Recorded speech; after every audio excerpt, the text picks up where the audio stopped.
Hello, welcome to another Dhamma meeting where we will discuss the Buddhist practices of charity, morality, and meditation.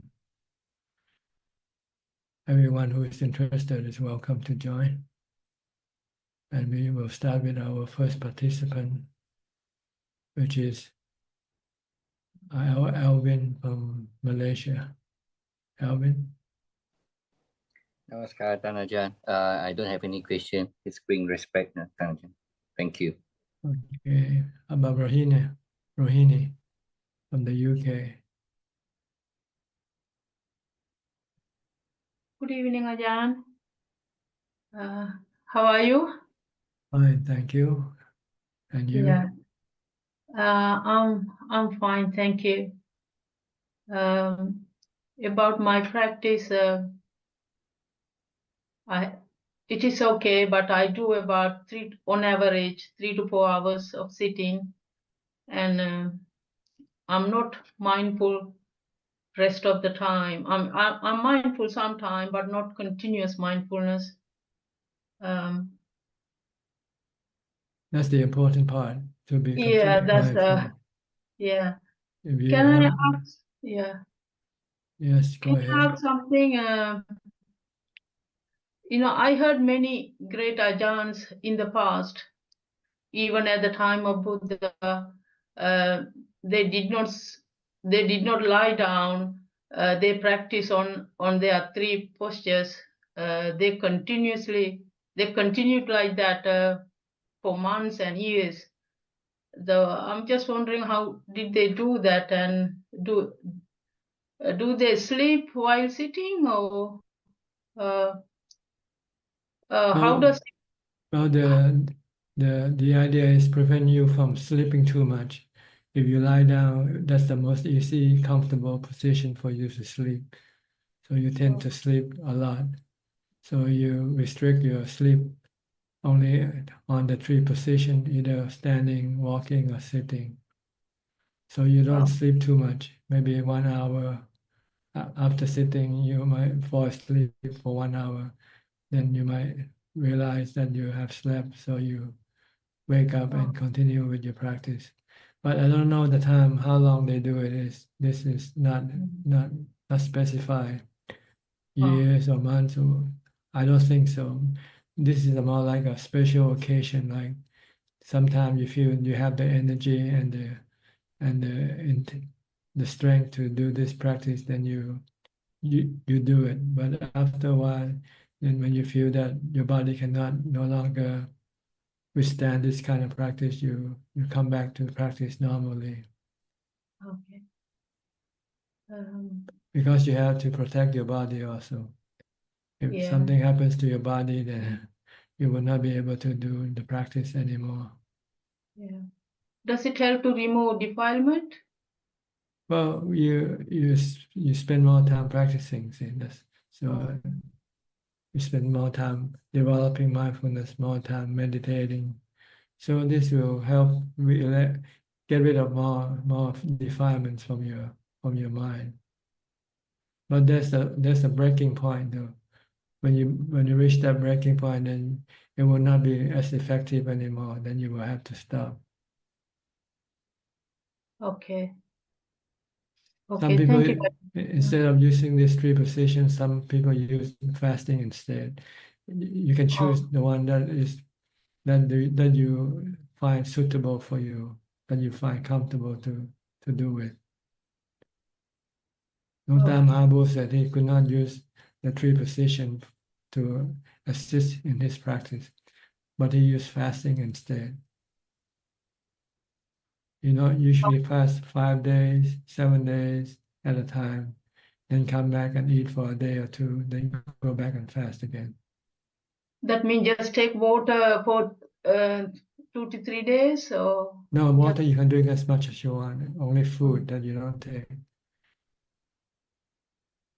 Okay, thank you. All right. So thank you.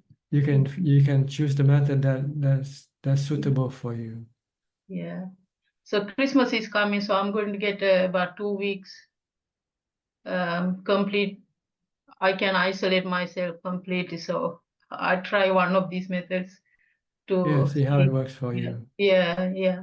And Thank you so much. also sometimes you can use the practice of sitting in one place and not moving around for hours. Uh, You can sit or sitting, stand. You can sit or stand, but don't go anywhere else. Just to restrain your craving, your desire to move around.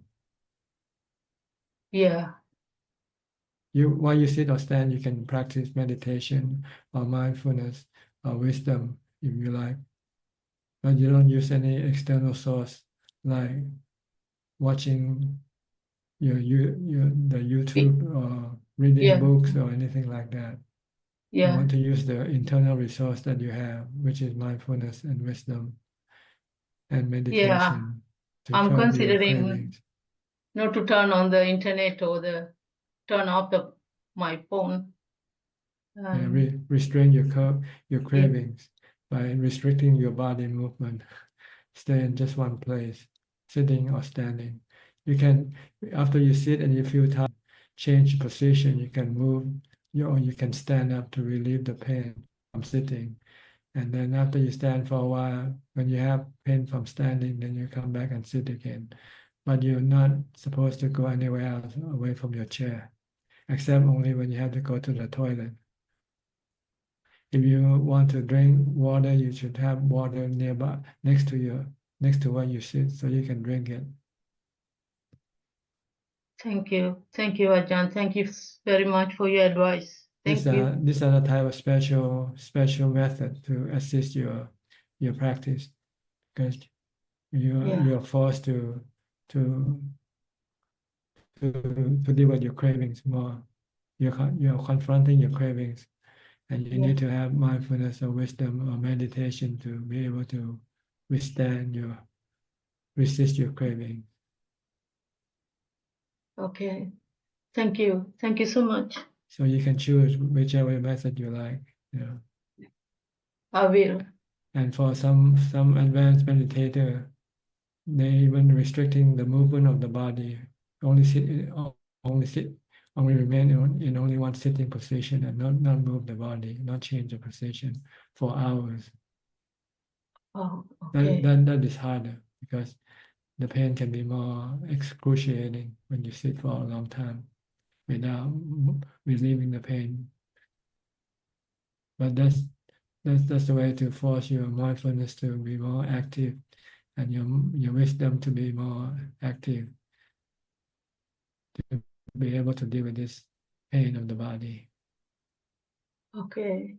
But this is for more advanced practitioner. Those who already have jhana, they can rely on jhana when they feel that the pain is too painful for them to withstand. They can withdraw the mind from the body temporarily.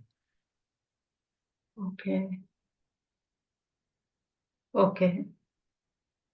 Okay, Thank you. that's more advanced. Right now, Yeah. you can just sitting in a comfortable chair, like where you are sitting right now, and just Yeah. sit there for a few hours without going anywhere else, except standing if you feel like relieving the pain from sitting or going to the toilet. But you should have be more reasonable for going to the toilet, not every 30 minutes or so. Yeah. You have to really feel that you need to go to the toilet, not just because you use it as an excuse to move around. You understand. Okay. Understand. Thank you. This will help you push your Yeah. to develop yourself more with mindfulness and wisdom, meditation, in order to deal with this cravings that is being created because you are restricting it from doing things. Yeah. Okay. Okay. Thank you. Next, outsourcing from Malaysia. Are you from KL or Penang? Evening, Tanajan. I'm from Penang. Penang. Okay. I'm just listening. Okay. I'm being respect to Tanajan. Go to Philip from KL, Malaysia. Dear Ajaan, I don't have any questions tonight. I'm here just to pay respect and listen to the questions tonight. Okay, I'll go to New York now with Mike. Hi, Mike.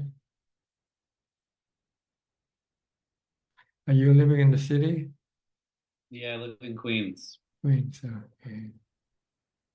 Good evening, Ajaan. Yeah, it's morning time here. I guess my question today, I was reading an essay about the autobiography of Ajahn Fuang, and written by Thanissaro Bhikkhu. And he was saying how Ajahn Fuang would only ever give his students good feedback if he felt like their practice could no longer progress. And if he thought that your practice could progress, you would usually save any praise or good feedback, and you'd have to just learn through discernment or learn by paying attention and copying him or paying attention to what he needed. Is that the way that you teach as well, Ajahn Suchart? And is that just to be expected about any Theravada teachers in general, or is it more? Is there more variation? You mean giving praises to the students when they're doing something good? Yeah, to not give any praise to students for doing anything good. Because this can spoil the students and to make them think they're good, and then they can become complacent in the practice. So generally, the teacher will not praise you in front of you, but he might praise you in the back of you. He might talk to some other people about you and say, "This guy is good. You should take him as an example," or something like that. But you don't know that until maybe by chance, this person who happens to hear what Nokta said about you might mention it to you later on. So yeah, to praise someone can be counterproductive for that person, because then that person will feel that he's good enough and doesn't need to do anymore. But he usually likes to criticize you in front of you. Or you're no good, you're stupid, something like this. He would say directly to you. To curb your ego also, to help get rid of your ego. There's no ego, there's no real ego. It's just a delusion created by the defilement. So he wants you to abandon your ego, not to be hurt by his criticism. If you're hurt, then it's your ego that's being hurt, right? It's not the mind, the knowing element doesn't get hurt because there's no ego in the knowing element. If there's hurting, then it means it's not it's the ego created by the delusion of the defilement. So he wants to help you get rid of this by criticizing in front of you, so that when you get angry, then you try to suppress that anger because you cannot react to it out of respect. And also you know that this is the way the teacher teaches us to abandon our ego, our self-importance. He usually doesn't show us any interest in us or how important we are. He like to treat us like dirt, like a servant. See if you can handle that or not. See. Was that how Mahabua was towards you? Yes, when the first day I went to see him, I paid respect. He was standing, so I bowed to him 3 times. As soon as he finished, he walked away. Yeah. So what you do, He just stopped briefly and said, "You can only stay temporarily," and then he walked away. So I took it as, it's for me it's nothing. I'm used to being treated badly anyway before, so it doesn't bother me. That's good. Thank you, Ajahn. Okay, anything else? That's it today, just listening. So try to take criticism with a grain of salt, grin and bear it. We live in the world where there's praise and criticism. Praise is easy to handle, but criticism is difficult. But if we can handle criticism like we handle praise, then we will have no problem with with anybody. You know, they can say good thing about you, or they can say bad thing about you. It doesn't have to be true, right? So why get angry when it's not true? When they say something bad about you and it's not true, you know. Or even if it's true, then you should thank him for telling you the truth that maybe you're not so good after all, so that you can you can improve yourself. So you can use criticism to your advantage, whether it's true or not. If it's true, then you have to improve. You have to correct your mistakes. If it's not true, then you just say, oh, "This guy is just lying. He's not telling the truth." So why be bothered by what he said when it's not the truth? But our ego wants to be praised, even even if we're not right. You know, if we say something that we did wrong, but it says right, we feel good, right? But this is not good for Dhamma. It just put you deeper in delusion of yourself. So in Buddhism, they have ways of treating your ego like that. So in order for you to be able to let go of your attachment to your ego, you know, yourself. So Buddha said you should treat yourself, make yourself like a piece of rag. Then you won't feel hurt when anybody treats you badly. Because you're just a piece of rag, what do you expect, right?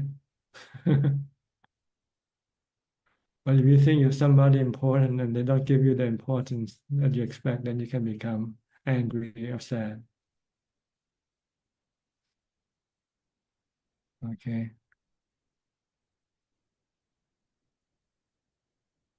All right. I'll go next to Kok Seng from Singapore. Hi, Kok Seng. Are you a piece of rag or are you a piece of gold? Piece of rag. Yeah. Prajan, yeah. First like to thank Prajan about the metaphor you give about the two examinations that I have to take. One is the examination of sickness. The second is the examination of death. So I find that this is an easier method of reflection compared with contemplation of death. So I will try to use this every day to push myself to practice my meditation. Yeah. Then Prajan, just to clarify. So now I know that I have these two examinations that I need to take. And the path that I'll be taking will be dana for a lay person, will be dana, sila, and pavana.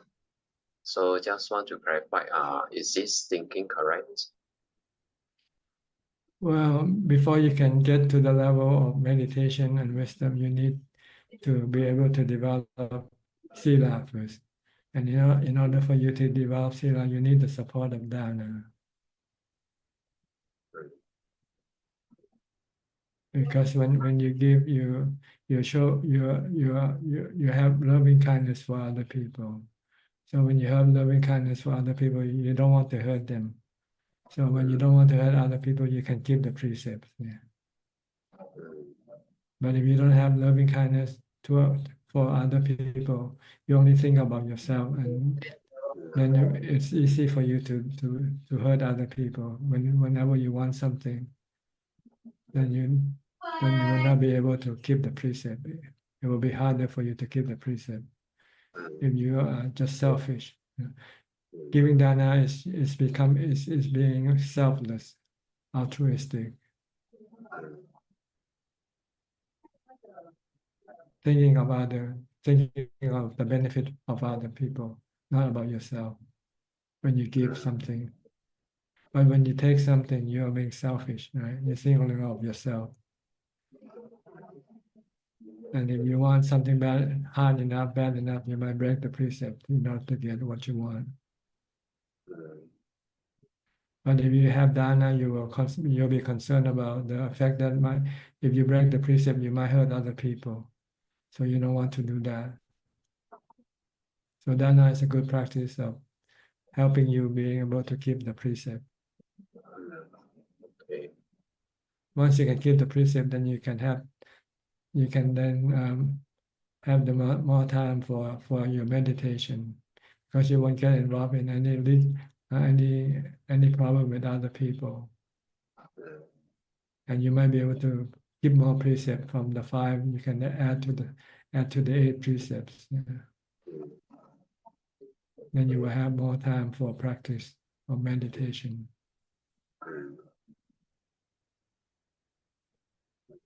So these are steps that support each other. First step support the second step. Second step support the third step. And so on until the final step of liberation or vimutti, cessation of suffering, freedom from suffering.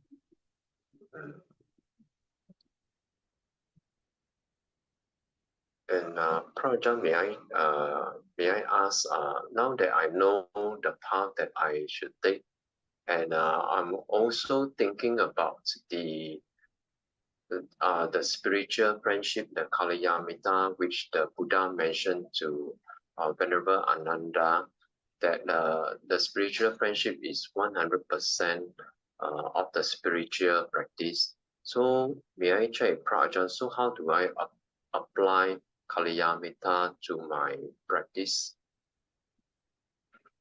Well, it depends on whether you have someone you can learn from or not. See, if you can find someone who can be a teacher for you, then he's your Kalyanamitta, someone who can guide you, support you in your path.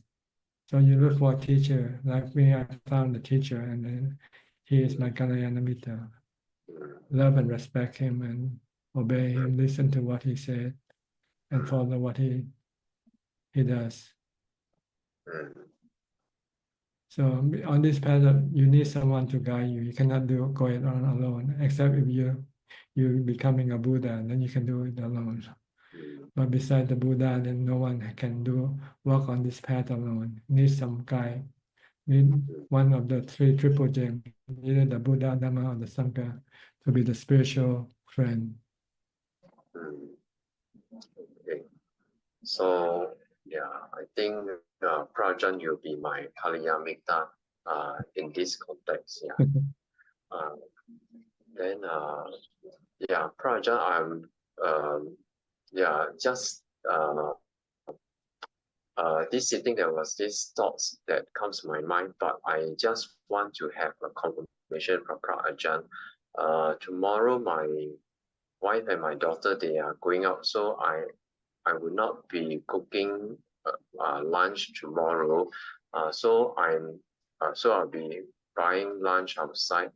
And at the back of my mind, I recall that there is a Hainanese chicken rice store not far away from my house. And I was thinking of, at that time when I saw this chicken rice store, I was thinking that maybe one day I may want to try out this Hainanese chicken rice. So tomorrow, since I'm not cooking and I have to go outside to buy for lunch, so I'm thinking that I may want to try this chicken rice, which I've not tried before. But on the other hand, I'm also thinking, is this part of my kilesa playing, trying to tell me, oh, go and try the Hainanese chicken rice store? But on the other hand, another side of my mind is telling me that, oh, I have to eat my lunch anyway, so I can just go and try. So I'm a bit of having this bit of doubt. So just want to check Ajaan. Yeah. So is this a kilesa or is this not? Yes, it's still kilesa. If you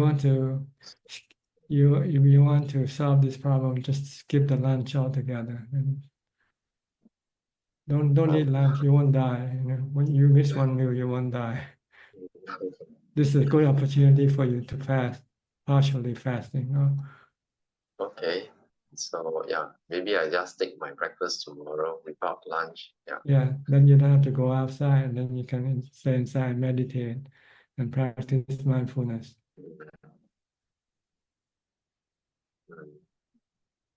Have you ever eaten once a day? Or you've been to Wat Yan before, right? Did you eat once a day Yes. here? Yes. What then I eat? Actually, I eat at the dining hall. Then after dining hall, when I go back to my kuti, so uh, I still consume those food that is given to me by the monks during the Pinabata. So you have Yeah. 2 meals. Yeah, technically, yeah, 2 meals. Yeah. One at dining hall, one inside my kuti. Yeah. Okay. You still could not try 1 meal a day yet. Oh, actually, some of the food at the that was given by the monks during the Pinapata, I remember that there was one which is the rice dumpling, the bak chang, and I recall that Prajan, you mentioned that when you were young, your grandmother actually made bak chang to sell. So when I saw the bak chang, I was thinking, oh, I should try the bak chang from Thailand. Yeah. So I tried the bak chang at my kuti there. Yeah, you should think the other way. You should try fasting instead. Then this is Dhamma. If you're still thinking about eating, then this is defilement. Because you don't need to eat anymore. You need eat once a day is enough already. I still have craving for food. Yeah, you just have to overcome this. Because it can become a hindrance when you meditate. You can feel sleepy, drowsy, or lazy. You don't feel like meditating. Yeah. So when I feel sleepy during my meditation, I will switch to reading some Dharma books. And presently, I was reading this book on the life story of Ajaan Suchart. And inside one of the chapters, I was pleasantly happy to learn that there was some narration about the last few months of Ajaan Suchart when he was diagnosed with colon cancer and then to his final passing away. So I'm thinking that now there is a live example that I can emulate with of how he dealt with his cancer, and then during his last, I think the last few weeks before his passing on. Yeah. So I just want to check with Prajan. So can I take what's the what the late Ajahn Pana has gone through? Can I use it as some kind of a guide, some kind of a model for me to follow? Well, that's what you have to decide for yourself. How you're gonna deal with cancer if you have it. You're gonna treat it, or you're gonna just let it be. And because either way, you're gonna end up dead. Just a matter of time, sooner or later. That's all. So these are the examination you have to take yourself. Okay. And the best way for dealing with this situation is to keep your mind calm. So try to develop more meditation, more with mindfulness, and maintain calm all the time. If you can maintain your mind peaceful and calm, then the sickness of the body or the death of the body will not bother the mind. Okay. Yeah. Okay. Thank you, Prajan. You're welcome. Next, Marco from Holland. How's your son? Is he at home now? Hi, Tarajan. Not yet. He's gonna be back in about half an hour, I think. Oh, How are you, Tarajan? fine, thank you. I would like to report my homework.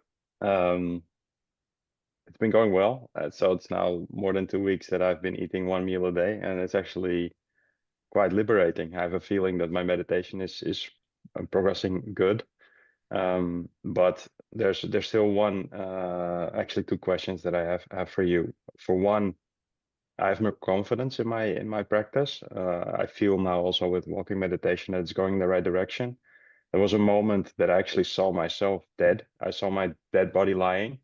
And what I did is I actually started to destroy it and tried to chop it up in pieces. And I felt very emotional. And I recollected that I read about this as well in a long time book. And I felt as if I'm going in the right direction. And at the same time, I was thinking, okay, but the kilesas can be playing tricks on me as well, that I'm thinking that I'm on the right path. I would like to know that to reach the jhana, the first jhana, how do you know you're getting close, or you just don't know and you're just gonna experience it? Well, usually the first, second, or third jhana it's just like a passing stage. What you want to get to is the fourth stage, the fourth jhana. So don't worry, if you're concentrating on your meditation object, you are in the first jhana already. If you're not thinking about anything, just focus on your meditation object. And sometimes for some people, they might pass the first 3 stages very quickly, from first to fourth right away. So don't worry about the different stages. Just try to concentrate until your mind got to the fourth stage, which is emptiness and calm and peacefulness and equanimity. Okay. So if I'm in the situation where I was in when I was in my meditation and I saw myself, is it the right approach to indeed destroy myself? It means you're not getting to the fourth yet. Okay. You're still using your thoughts. And if you want to get to the fourth, you have to stop. You have to ignore what you see and just concentrate on your meditation object. Focus only on your meditation object. Because if whatever appears in your meditation and you pay attention to it, it makes you distracted.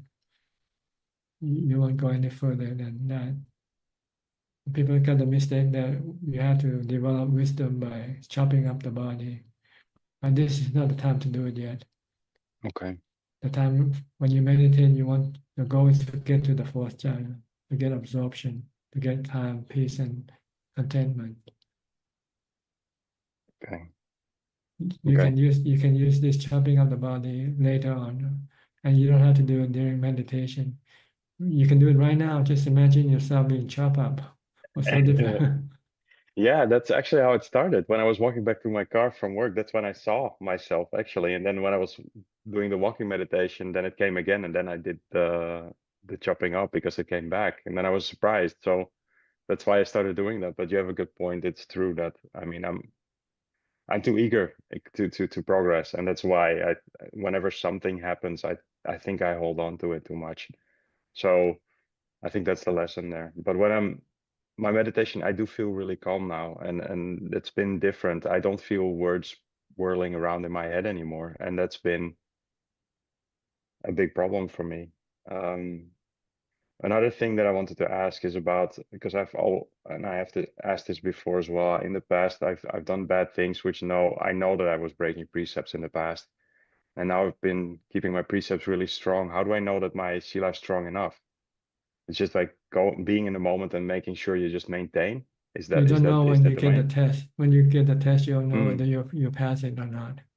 If somebody offer you some money so that you can lie or something, see if you will accept the money or will you keep the precept. Fair. Well, then I Okay. think I had a test already when there was actually a lady who I met, and one of the things that I've been testing is that in the past I was distracted then, and now I was actually not distracted, but I was immediately thinking about Asupa and seeing the truth about the body. So I think that was a small test already, but I see what you mean. It's only that when you're being tested, and that's what I told my wife as well. It's like, well, you can't really stage a test, because if I know I'm going to be tested, I'm preemptively ready for the test, right? So it doesn't really work. So it has to be spontaneous. Otherwise, it's not a true test. So it has to be unknown upfront that it's going to happen, so that you know if your mindfulness is strong enough at that point in time. Yes. When I was going to school, sometimes we have a contemporaneous test. The teacher want to announce a test beforehand and say, okay, we have the test today. So that keeps you prepared every day for the test because you don't know when the test might come up. See? Exactly. So that's the analogy with the mindfulness has to be strong enough all the time. Doesn't matter. You That's never right. know when the test comes You up, never so you know have to when be things are going prepared. to happen. Yeah. True. That's a good one. That was one question, and the other one was on the another thing that really spoke to me, but I think based on what you were saying earlier, I think this is something I shouldn't be worried about too much. It spoke to me very much. I'm reading the book from Wangtamagua, Arahata Maga, and it's very interesting about how he describes the pain and how he sees the pain as something different than the body and the mind. And because I very easily start feel my legs getting sleepy, and I try to explore that. I know I'm not in calmness then, but is it worth to at least use that already, or is it also again related to the wisdom that I have to wait with until I get the true calmness first? I think I already know the answer. Well, it depends. Sometimes you are forced to face the pain, then you might have to then use your wisdom to deal with the pain. Like sometimes you might suddenly get a stomach ache suddenly. So what do you do with that? Will you be able to teach your mind to treat it that the pain is and the body are two separate things, you know? Yeah, that's a good question. So I'm realizing that because okay, if they're hurting, that's fine, but where's the pain really sitting? It's not really there, is it? And then when you just focus on the breathing again, it goes away. So, but that's what you realize then. And then I noticed that I'm thinking again because I'm thinking about where the pain is at. So Yeah. sometimes when you're not able to separate the pain from the body and the mind yet, then to deal with painful situation, you just have to use mindfulness, like reciting a mantra, and keep your mind away, not thinking about the pain, leave the pain alone. But this only solve the problem temporarily. If you want to solve the problem permanently, then you have to study the nature of the pain. Right? Is the pain the mind? Is the pain the body? Or it's just another phenomenon that comes and go, like the sun, like the wind and the rain. Yeah.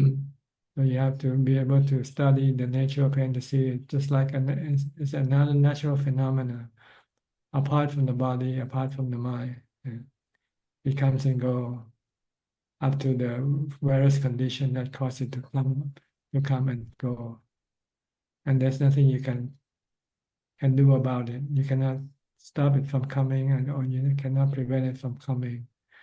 Or when it comes, you cannot get rid of it.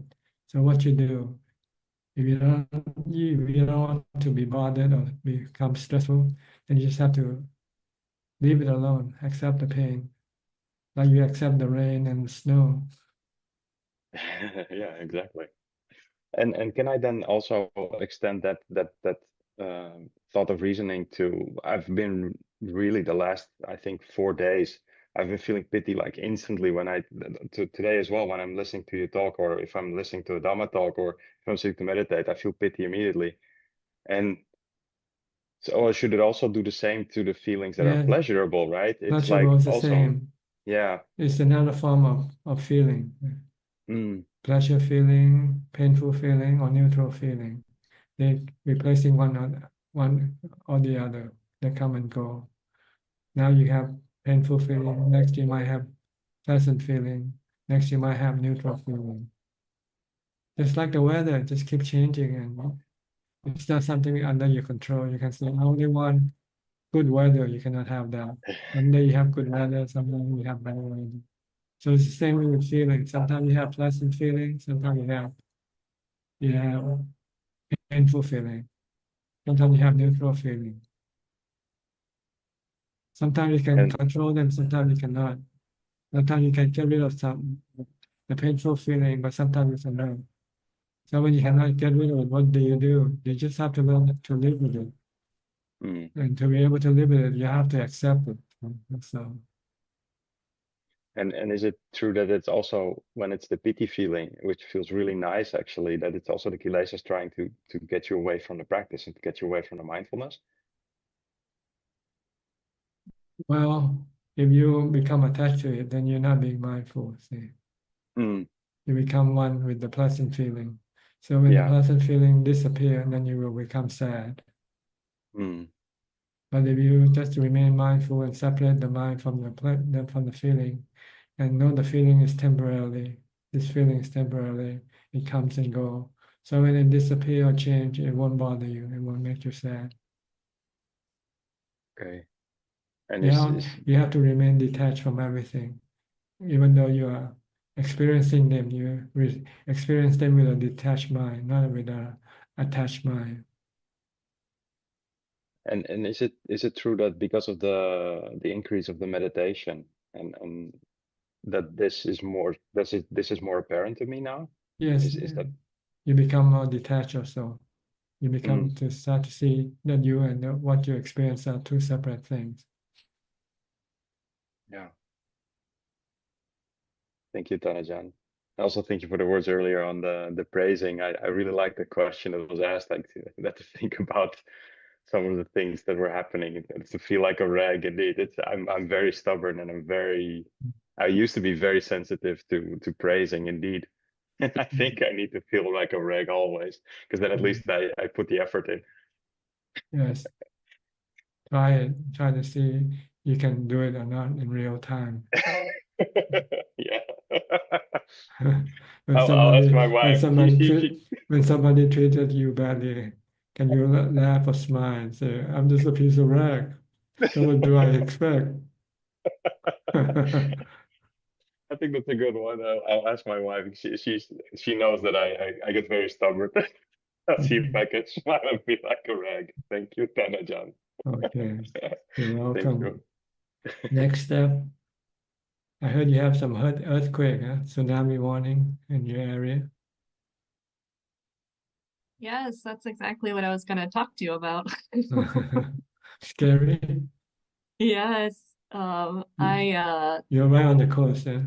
I'm right on the coast. It was very scary. Yeah, my husband was on a business trip and my kids were at school and like I didn't even know and he calls me and he was like, "Oh, did you know there was a So then he got me going even though I didn't even know and then it just got me there's like a part of me that was like freaking out, but then there was a part of me that was just watching, like I was just Yeah. not moved. And Mindfulness. I was able to just sit there and like let that. Stay calm, So I felt stay like that calm. was Yeah. I felt like my practice, like, yeah, like it felt really good. So and then it was nothing and it like dissipated and it was fine. So, but it was, yeah, it was a moment where my practice really supported me. Good. Because it can help you stay calm and use rationality and say, you know, what's going to happen? Is that what it was? Like if the it's going to watcher? happen, what can you do? You know? Yes, that's what it was. It was like, what can you do? Like that was really much like what it was. And I don't know. It was good. It was good. Okay, So keep that's on okay. practicing. Yes, yes, yeah, I won't stop. And then my question that kind of came up while I was listening, you were saying that the Dharma can be a teacher, because I'm really isolated out here. So if I have the suttas as a teacher, that's okay. It's okay. Like if I just read the suttas. Yeah, it's the teaching of the Buddha. The Buddha himself said these words. Yeah.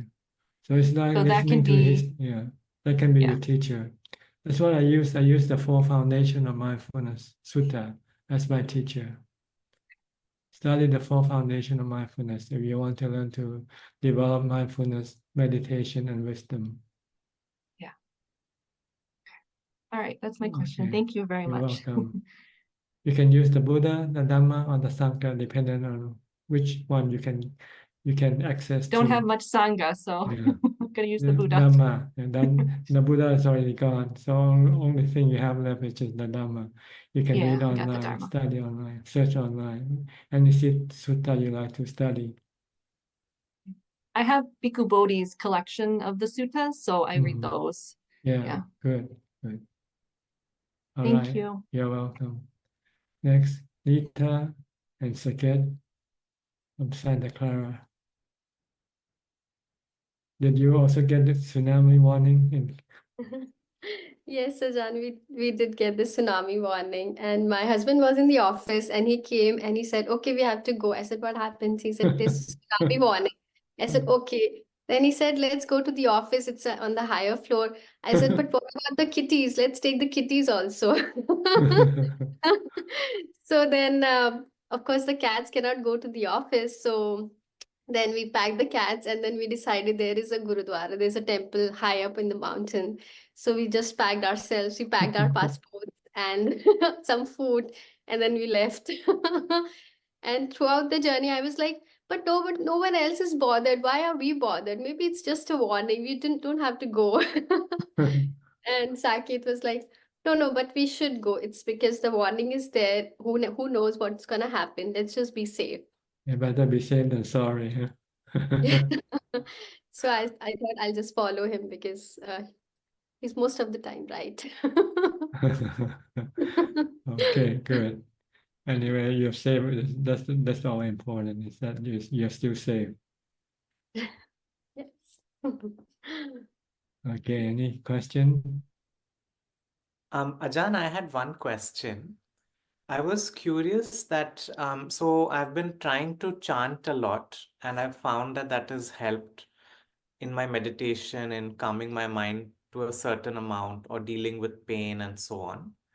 And I was wondering till what I mean, at what point is it too much? At what is the right point to say, okay, now we won't chant anymore, or how much can we progress with chanting? Until you feel that you can concentrate on just the breath, the breathing, or watching your body, or reciting the mantra Bhutto, for instance, then you don't need the chanting. But if you still find it difficult to stick with the breath, the breathing, or the reciting of the mantra Bhutto, or keep watching your body movement, then you might have to rely on chanting more to keep the mind more mindful, to make the mind more mindful. Yes, that's all. Thank you very much. Okay. Ajahn, I have one more question. Go ahead. Go ahead. I was thinking about mindfulness, then I was thinking about right mindfulness, and then my thought was like, so then what is wrong mindfulness, and how should I just make sure that that's not what I'm doing? Mindfulness with thinking is the wrong mindfulness. Like when you work, if you're an accountant, you have to work, so you're mindful with your work, but at the same time, you have to think about your work. Then this is wrong mindfulness, because the right mindfulness is we want to be mindful of what we do, but not thinking about what we do. Just to be merely knowing. That's the right mindfulness, without thinking. Mindful without thinking. Mindful with thinking is the wrong mindfulness. Because the goal is to keep the mind empty of thoughts. That's the role of right mindfulness, is to keep the mind empty of thoughts. This is so clarifying. Thank you. Okay, good. So it's hard to develop mindfulness if you're working in the office. Yes. Even though you're mindful, you're listening to your colleagues talk to you or anything, not daydreaming about something else. You are mindful, but you still have to think about what they say, right? But if you're not working and you're alone in your house and you practice mindfulness, then you don't have to think. You just be mindful of what you are doing, washing dishes or eating or sweeping the floor. These are the activities you don't need to think. So, or if you have nothing to do, then you just watch your breath. Right. Many times when we are meeting people and we are not interested in what they're saying, I mean, it's just too worldly for me. And then I'm like, okay, let me just try to focus on what my body is feeling, or how that is happening. And I tune out of the conversation and go in my body. Is that the right way to be mindful? Yes, but it might not be polite when they ask you something and you don't know what to reply.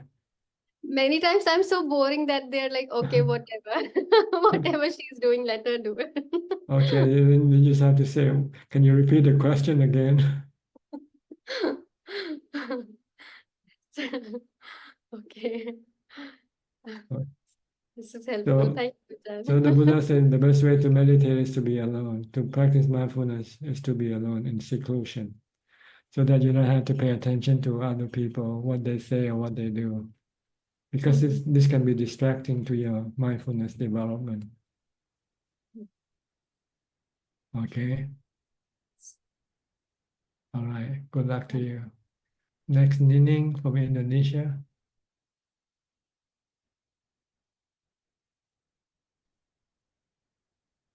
Yeah, Ajahn.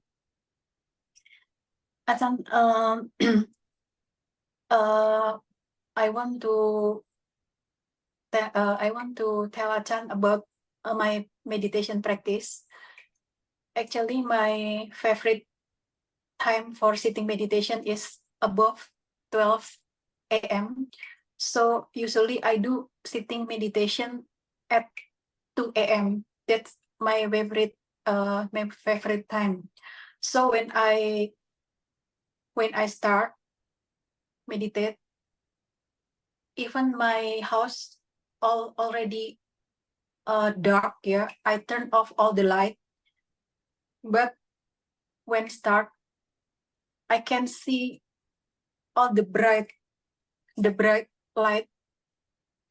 That's not from my indra, but it's just my mental knower that that's all bright. And then I just stay calm and peace.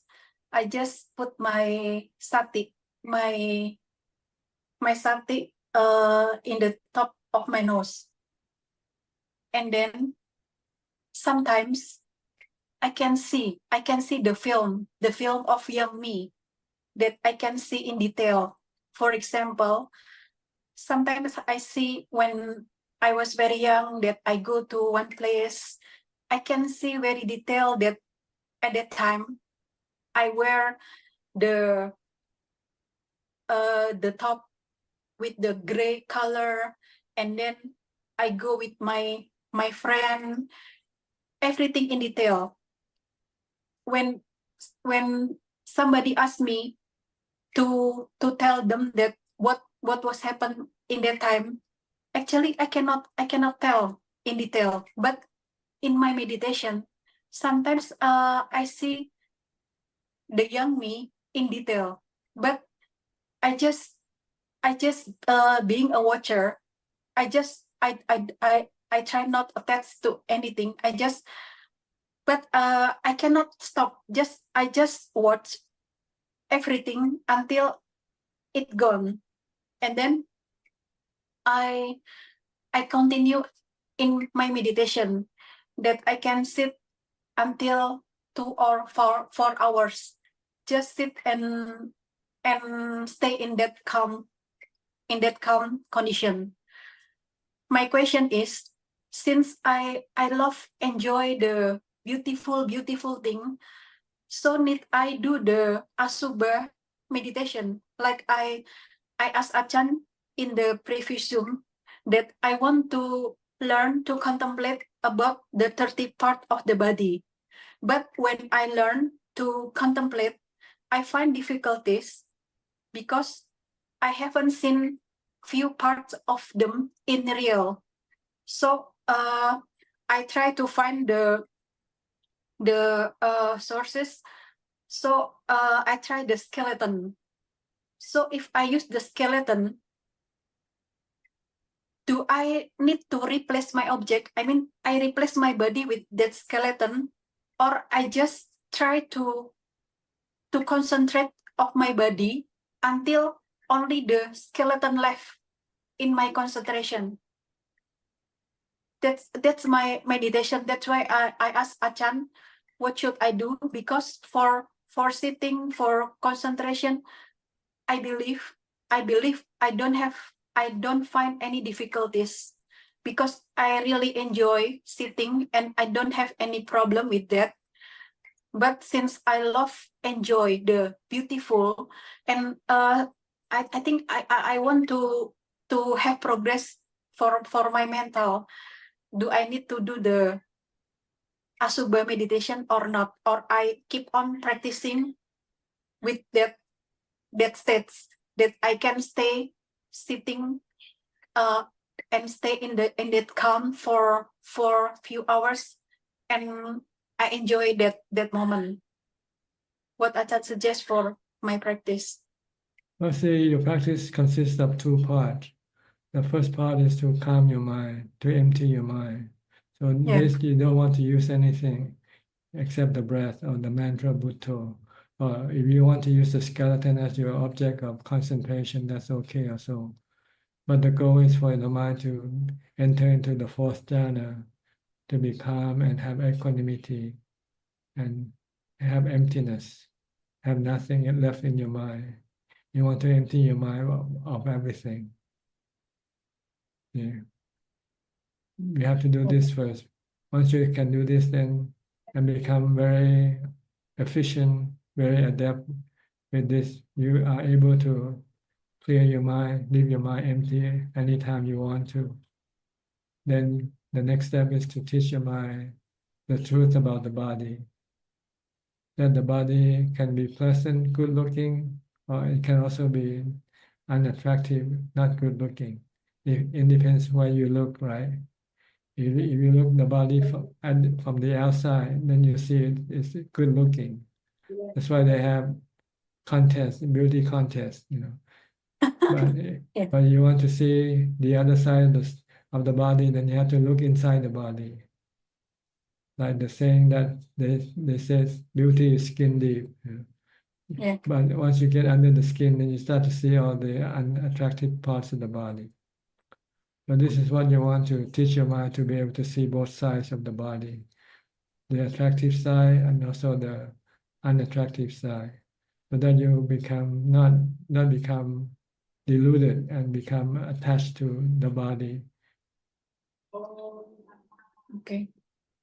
This is the next stage after you have calmed your mind and empty. Not at the same time. I'm talking about two separate practices. The first is the practice for jhana.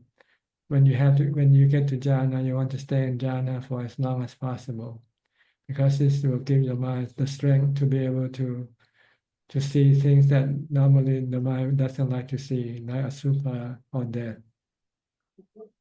Then after you have come out of jhana, if you want to develop wisdom, then you have to study the nature of body, the unpleasant side of the body that we tend to avert, we don't like to see, like death or the various parts of the body, being the body being a corpse, for instance.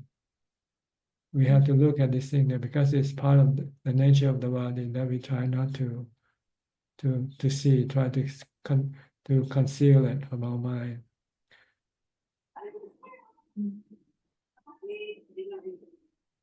So these are two separate practices. You don't do them at the same time. When you meditate, you want to empty your mind, make your mind calm and peaceful and contented. Have equanimity.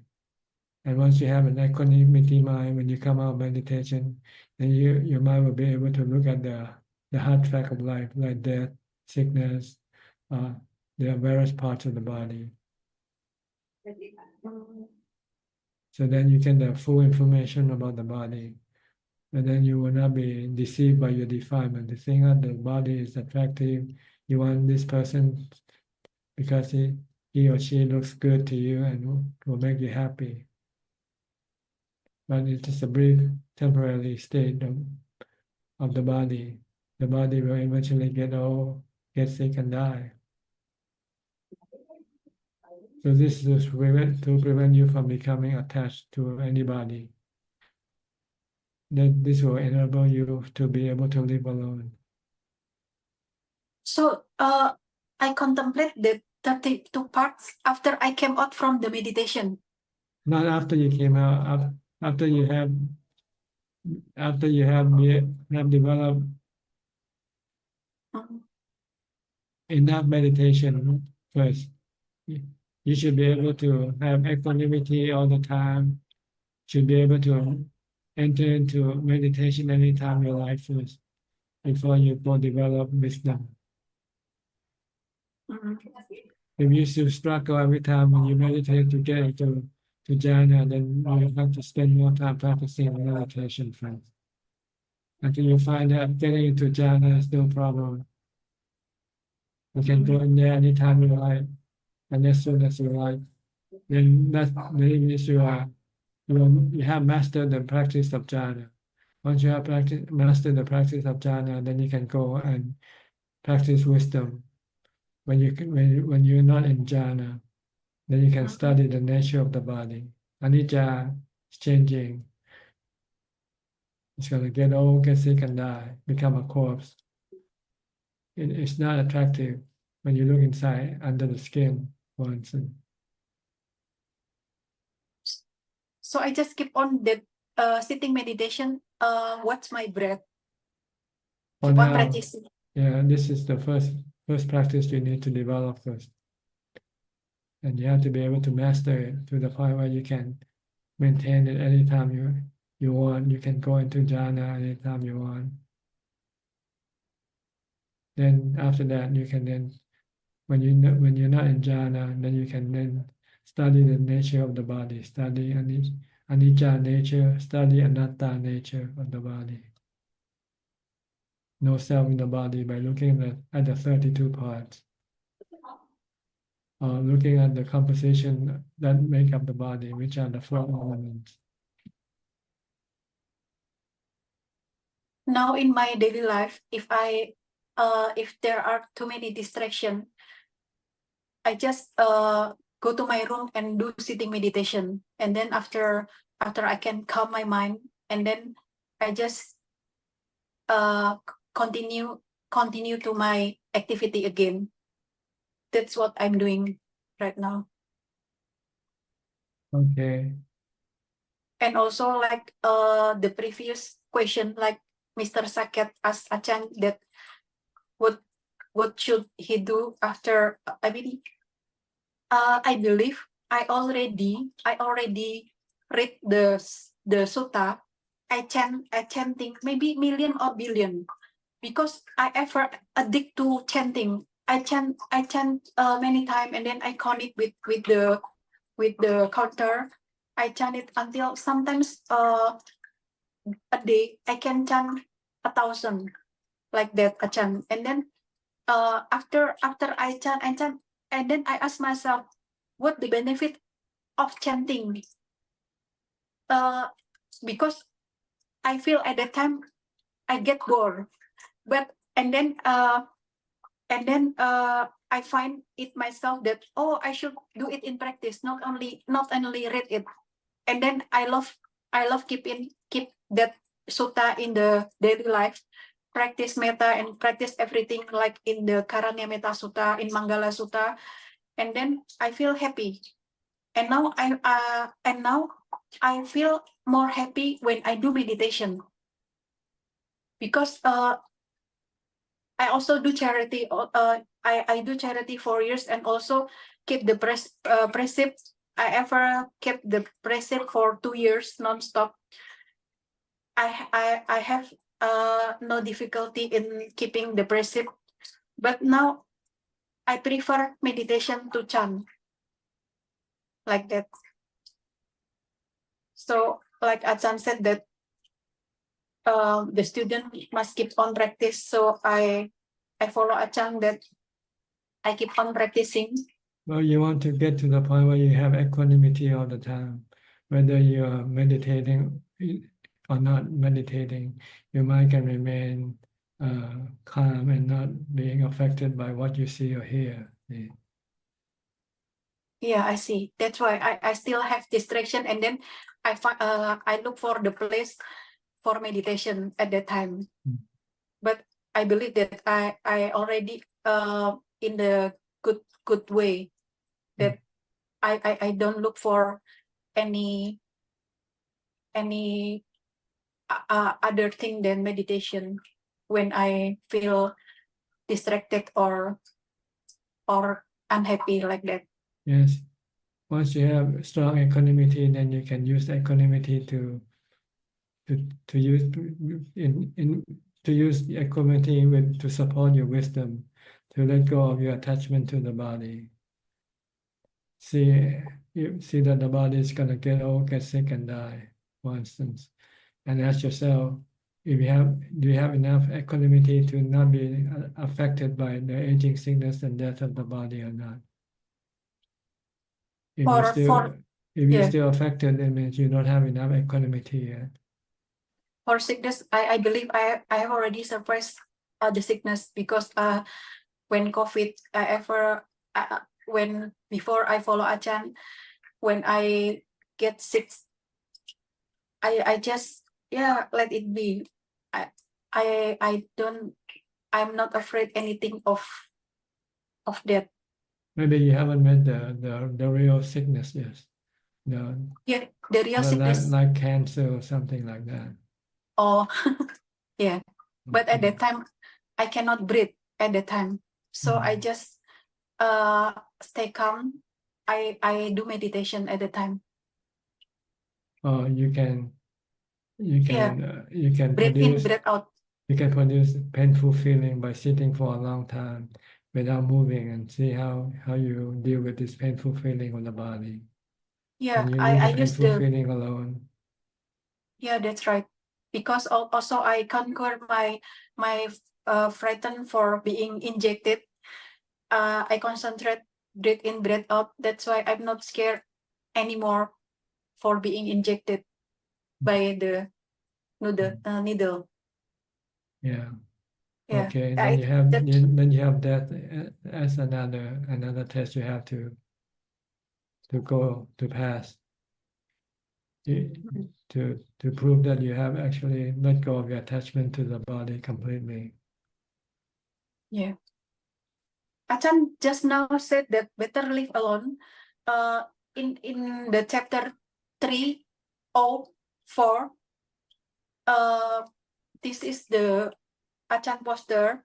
There is sentences like this: there is nothing noble equal to having one husband, having one wife. We are honest with each other, love and respect each other forever.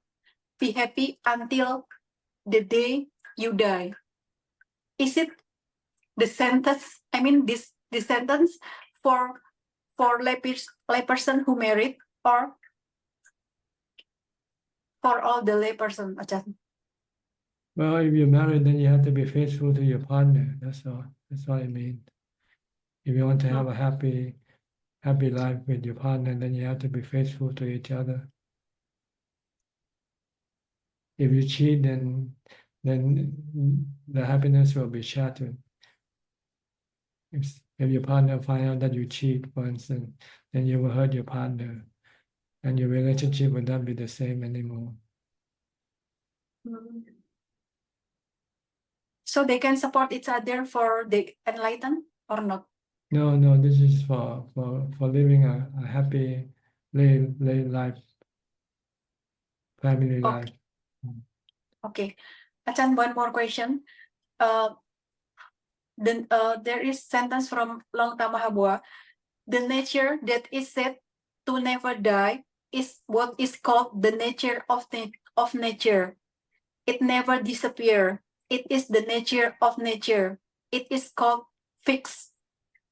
If our imaginary language has no movement, the laws of impermanence, suffering, and no self cannot be involved at all.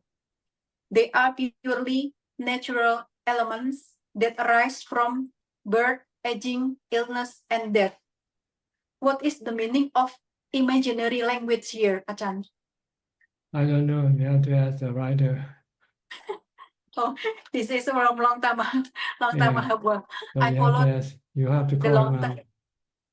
I follow the Longta quote in the line, so I try to translate and try to understand, because I adore Longta as I adore Ajahn. Okay. That's why I try to comprehend and understand every. You don't have to understand everything that you read. Sometimes when you don't understand, just skip it. Maybe your wisdom is not enough yet for you to understand. You'll practice more, and eventually you'll understand. Yeah, but it is said that the wisdom not come from our meditation, samatha. I mean, not the result of the samatha meditation, but we have to learn. But you have to have samatha to support your learning. See? Yeah, I know. Okay, Ajahn. Thank you, Ajahn. Okay, you're welcome. Next, Gary from Singapore.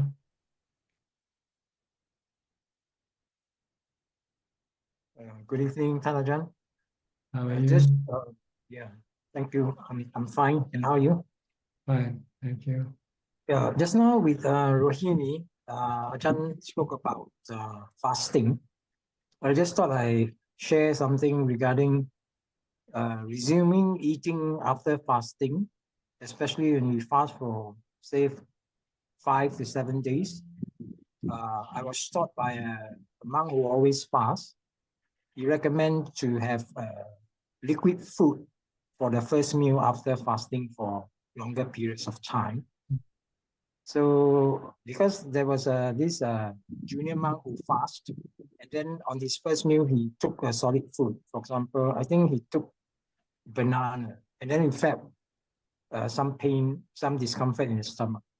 So then the monk recommend to have something like fruit juice or porridge water for the first meal after fasting for some time. It's a recommendation. Yeah. Well, it varies from people to people, you know. So Yeah, that's right. it's not something that can apply to everybody. Yeah, For that's right. somebody, they can take normal food and have no effect whatsoever.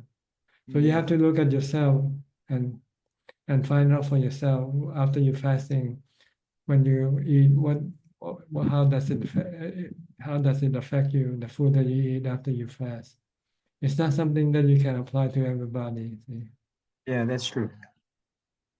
But it's an information that is, you know, can give the person who fasts to think about. Yeah.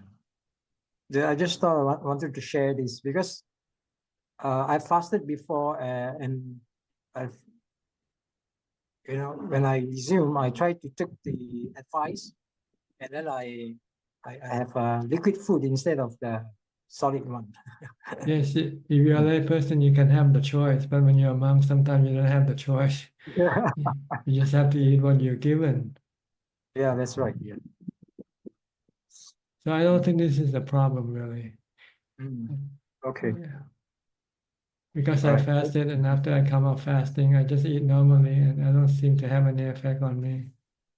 I see. Okay. Maybe it only happens to that junior monk. Maybe it varies from body to body, I guess. Each body might have different reaction to food after they fast, you know. So Yeah. you just have to observe your own body and find out yourself how to eat properly after you fast. Yeah. Yes. Yes. Yeah. Okay. Okay. That's all. Thank you. Thank you for your information. I hope it Okay. helps. Next, Alice. How are you, Alice? Good evening. Good evening, Kanajan. Thank you very much. I'm so sorry I couldn't be here last week. I got ill unexpectedly. I'm very well. I'm actually happy because I was about to leave Thailand and my boyfriend forever, since I couldn't find a job unfortunately in Bangkok. And now I got a positive response, so everything turned out well. And I have a question regarding that tonight, about love. When you start doubting about the love you have for the other person, what does the Buddha says about teaching about partner and couple love, especially at the early stage of life?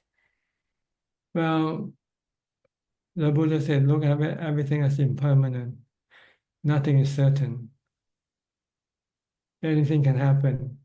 You can love today and you can hate each other tomorrow. Who knows? Oh, Just be ready for whatever happens. That's the Mm. teaching of the Buddha. Don't fix your mind only on one thing, that you're gonna love each other forever. It might not happen like that. Mm. So you have to expect change. That's the Buddha's message. Change is inevitable. With everything, sooner or later, things will change. Mm. If And you're how? ready for it, if you prepare yourself to accept the change, and then you will not be sad or angry. But if you're not ready for change when it happens, it can cause you a lot of suffering. So you remind yourself that life is constantly evolving, changing all the time. Like you say, yesterday you were about ready to go home, and then today something happened again, something positive happened. Maybe tomorrow something negative will happen again, who knows? It's terrible, especially when you live so far from your home country. Having doubts like this is very difficult to live every day. So I meditate, I practice, I calm down. I really try to put your teachings into practice, and they have helped me. It's true. Yeah. However, I still have a long way to go to really detach myself and from certain situations. Yeah, our problem is because we cannot accept things as they are. We want things to be in a certain way. When they don't happen in a certain way, then we cannot accept it. And then we become disturbed and frustrated, sad, or whatever, So we have to learn, teach your mind to be able to adapt to the changing condition, changing circumstances that can happen anytime, any day, anywhere. It can happen when you're back at home. Things will be like this again also. And we cannot judge those situations changing. You cannot We- predict when it's going to change or how it's going to change. But you can prepare yourself for it. Say, anything can happen and be ready to accept it. That's all. When you change your attitude toward things instead of expecting to be like this or like that, and you say, I'm ready for anything. Then when you're ready for anything, then you will not be affected. Your mind will not be affected. Your mind will remain calm and normal. The problem is we don't want to accept everything. See, good. We only want the good thing. We don't want the bad thing. So we have to recondition our mind to accept both the good and the bad thing, because this is the nature of things in this world. Sometimes you get good things and sometimes you get bad things. Okay, can you do that? And one way to be able to do this is to meditate a lot, to be mindful. Like Stephanie just mentioned about her situation. She seemed to be more calm even with the bad situation because she had more mindfulness. And how do we stop imagining bad situations that may not occur?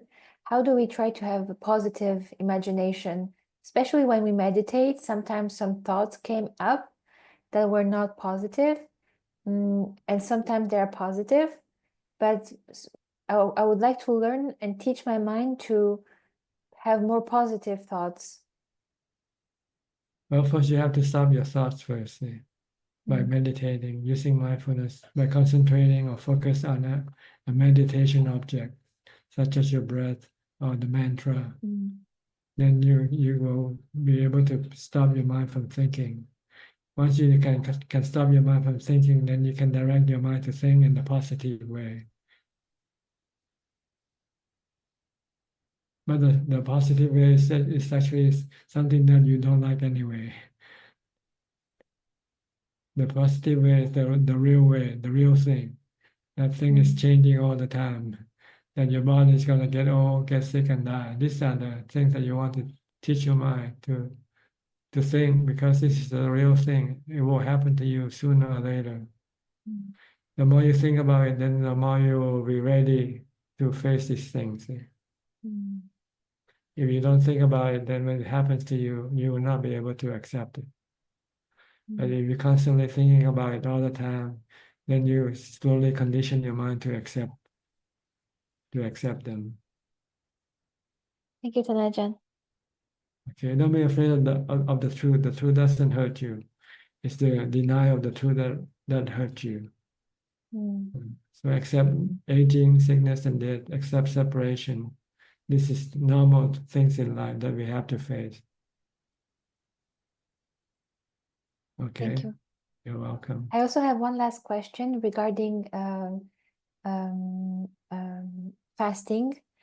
I would like to know how to cope with the sensation of hunger, how to overcome it. It's difficult for me. You use mindfulness in meditation, because the hunger, there are two parts to the hunger, the body hunger and the mind hunger. When you meditate, you can stop the mind from hungering. And the strong hunger is in the mind, not in the body. So once you can stop the hunger in the mind, then the hunger of the body is minimal. You can deal with it, you can live with it. But you cannot live with the hunger of the mind. And the reason you become hungry in the mind is because you keep thinking about food, see? So when you meditate, you stop thinking about the food, then the hunger disappears.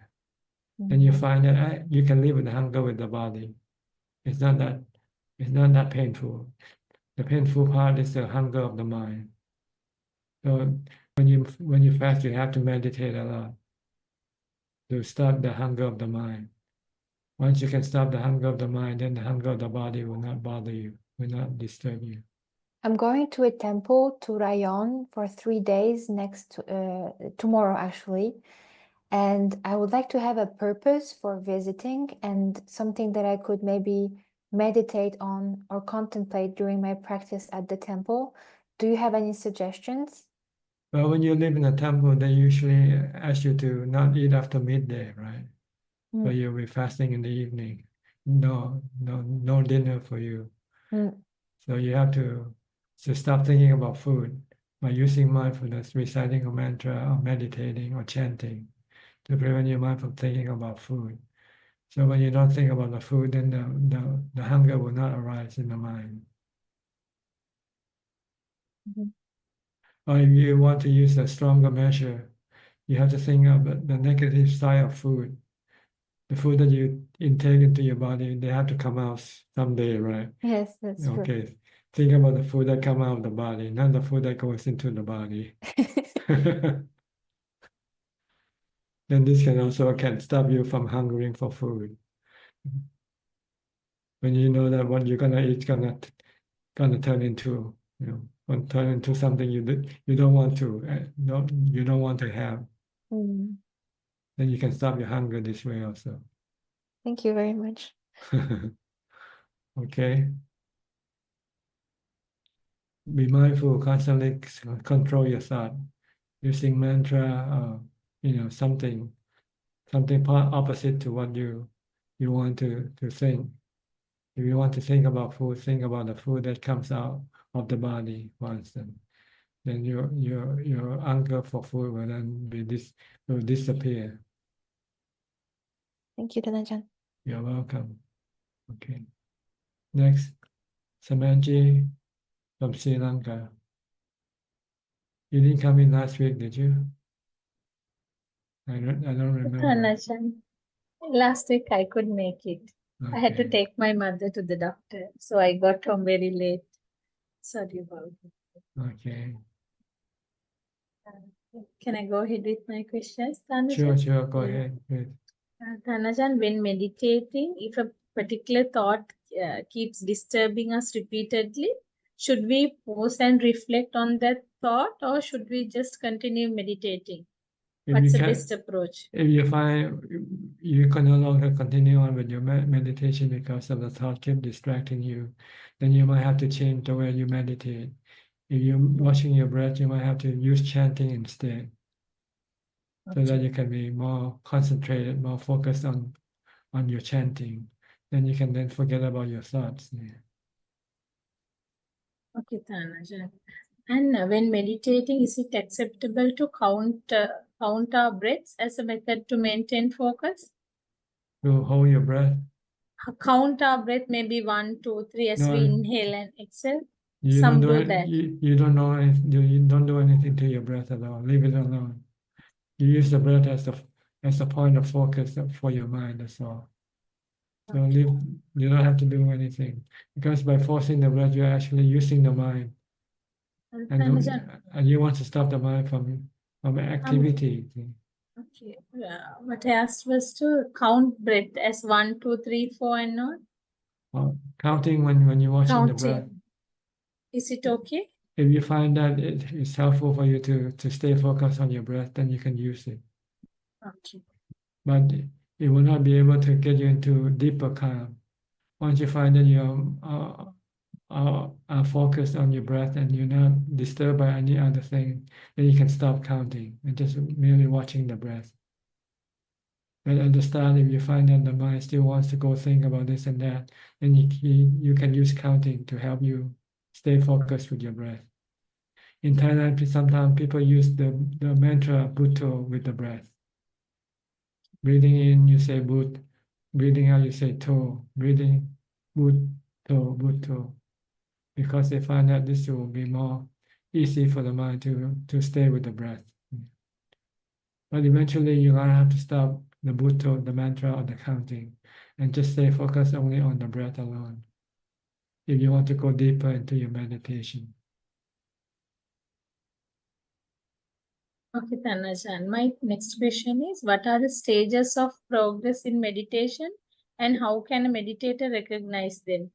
I mean, whether we have achieved any advanced status such as a jhana, how can we recognize them? Well, you enrich the fourth jhana, you feel contented, happy, and peaceful, and empty in the mind. There's nothing left in the mind. So before you get to that, you have to keep focusing on your meditation object. If we are just in our first jhana, like how would we feel it? Like how to recognize that? Well, the first three stages of jhana is not quite obvious like the fourth one. The fourth one is like it's something that totally different from your normal state of mind. You know. Okay. You'll know it when you get there. Don't worry about it. Just keep being mindful. That's all. Stay mindful with your breath and stop thinking. Don't think about anything. Don't pay attention to anything that might appear during your meditation. Yeah. Thank you. And my next question is, how can we control our ego, Tanajan? Sometimes because of our ego, like we get angry when someone tells something to us or in our absence. So how can we control our ego? I think you missed our first part of conversation early on. That we have to be a rag. Be a rag. Yeah, okay. Be a rag or be a servant. And do we have to do some voluntary work That can also somewhere? help. Yeah. That can also help do charity work. This will reduce your selfishness. Yeah. Being a rag means, Tanajan, like whatever other people may tell us, or like whether even if they blast us or anything, like we have to just keep quiet. Yeah, Without you just reacting. accept it. Yeah, Just you're a rag. accept it. So why do you want to protest? Okay. Okay, even if they're wrong, right? Right, doesn't matter, right? What the right or wrong. The goal is for you not to react to them. That's all. Okay, Tanajan. Now this question is a bit related to Sri Lanka. Now wild animals often they destroy farmers' crops and that cause significant losses to the farmers. And some farmers resort to killing these animals, claiming they have no other way to protect their crops. And that issue has come up in Sri Lanka these days. Can their actions be justified in any way, even when certain governments when they sort of okay it, that killing animals to protect the farmers' crops? Can the actions be justified in any way? Well, there's no provision in the precept that says you can kill for any reason. So just don't kill, that's all. Okay. And my next question is, Sanajan, what is the significance of the relics of Arahants in Buddhism? Like I have read that they are often venerated by Buddhists, yet if Buddhism places little value on the physical body, why are relics considered sacred? It's just to prove that there are Arahant and Buddha is real thing. It's not something we created out of our imagination.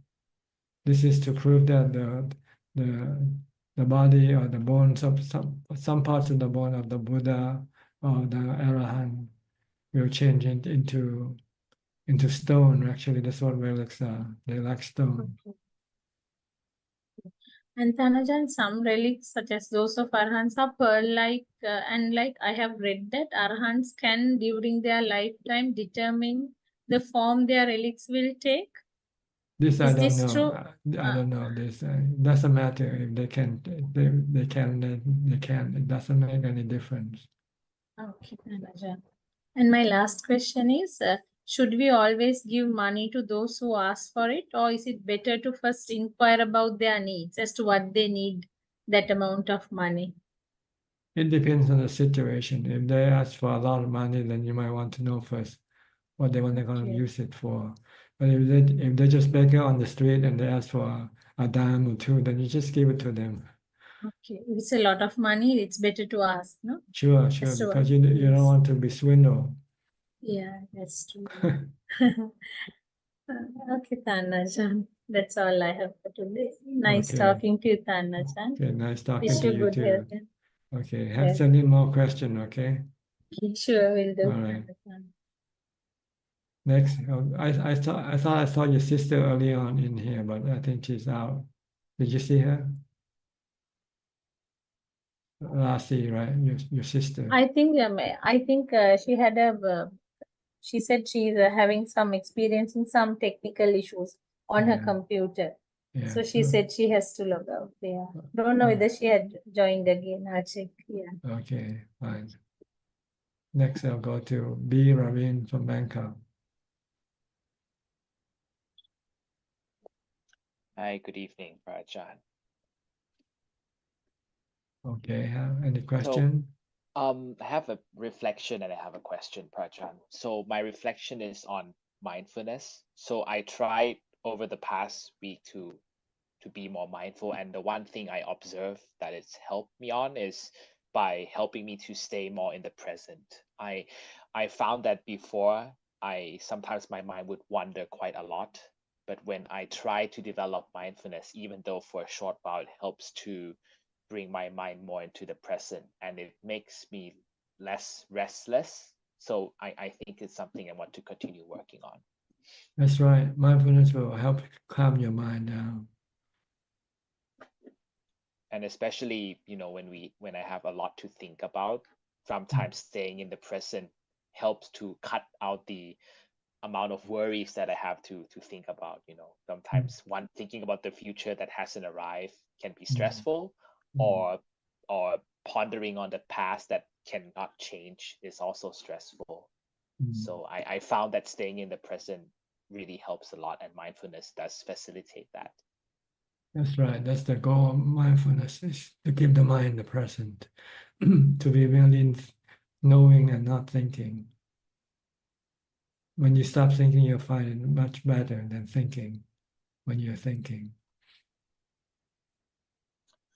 Yes. Actually, sometimes I find thinking can be quite tormenting, sometimes even more than physical pain, because tormenting in the mind is quite Very painful. Yes. Some people have to commit suicide because they cannot stop these tormenting thoughts.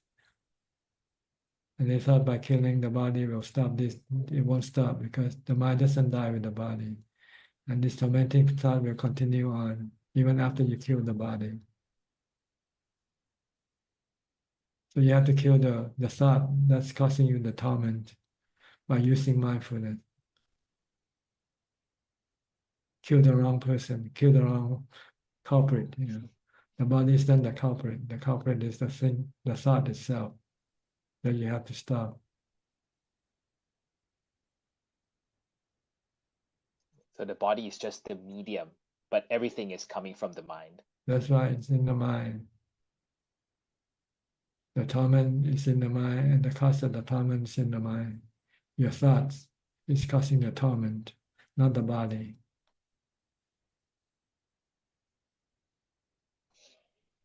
Yes. And actually that leads up to my question, Prajan. Considering we are talking a lot about ego,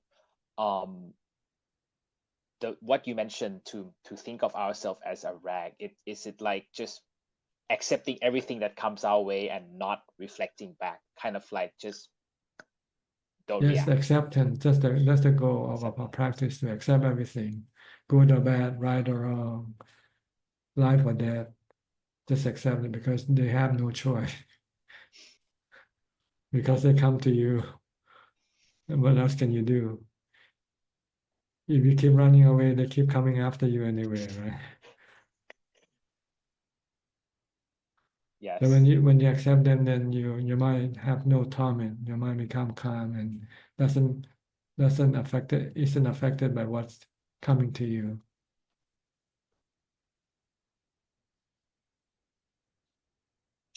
Prajan, does the 4 Brahma Viharas help to reduce ego? Can we practice them to help to reduce our ego? Well, you practice equanimity, the ubeka. When you have ubeka, then your mind has no reaction to anything. So it's like an egoless state of mind to have equanimity.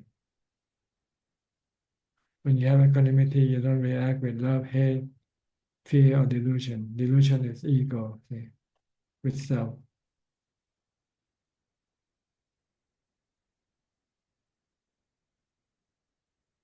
So even love is can be delusional as well, right? Even though Yes, yes. so Love, loving if you love, it means someone is loving, right? If you hate, it means someone is hating. If you fear, it means someone is fearing.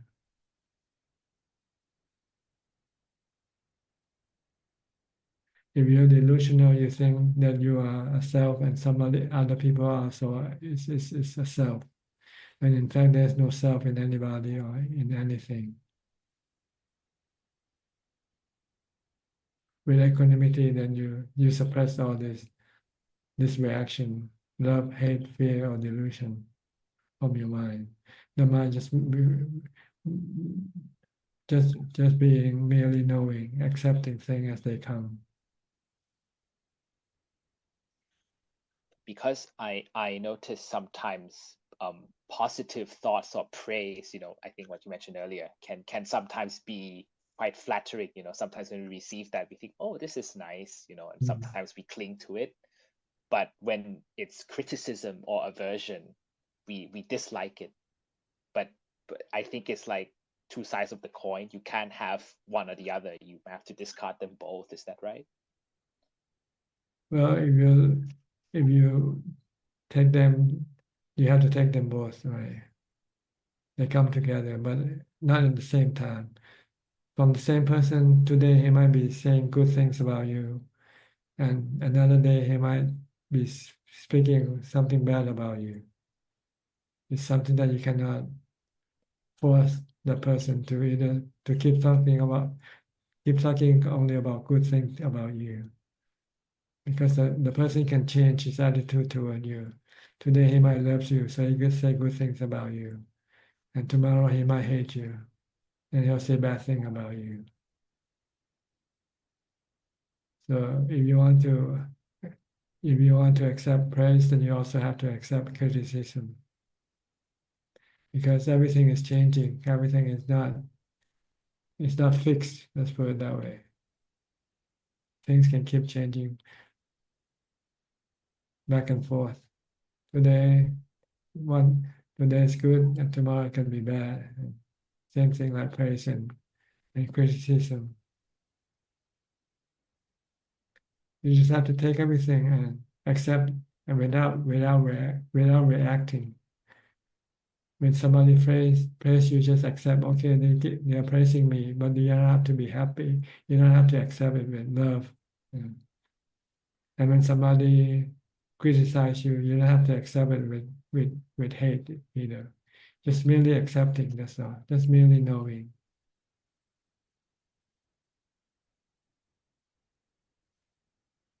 You can do this only when after you practice jhana. If you have jhana, then you'll be able to use equanimity from jhana to accept things as they are.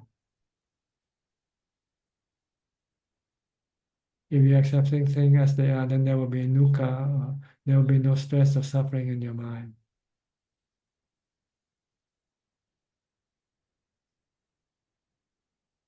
This applies to all aspects of life, right, Prajaan? That's right. Because if you react with love, then you will have anxiety about, well, how long this thing will last. Ah, yes. And you don't want it to last. You don't want it to disappear. You want it to last forever. But in the back of your mind, you also know that everything is changing. Everything is temporary. So you worry about your marriage, about your job, because you don't know how it's going to turn out tomorrow, right? But if you don't have any love for your job or your marriage, you can just take it either way, and it doesn't matter. Yes. So don't have expectation. Don't have any attachment, really. That's what it means. Oh, attachment. So it's like hope for the best, but expect the worst. Prepare for the worst. Yeah, just know that thing can be good or bad, and it's not always under your control. When they come, they come. You can protect your mind from suffering by just merely knowing and not reacting to what comes to you. When you react with love, you're creating attachment, also worry and anxiety. If you react with hate, you're already creating anxiety or stress when you hate something. When you have to live with somebody you hate, you feel bad already. Yes. So don't react with any emotion. That's the goal of the practice. Just be rational and without any emotion. Yes. So this all links back to the 3 characteristics of existence. Everything is changing and it Yes. doesn't belong to us. Not under our control. We cannot say let it be like this or let it be like that. They're not a la carte. They're like set menu that comes to you.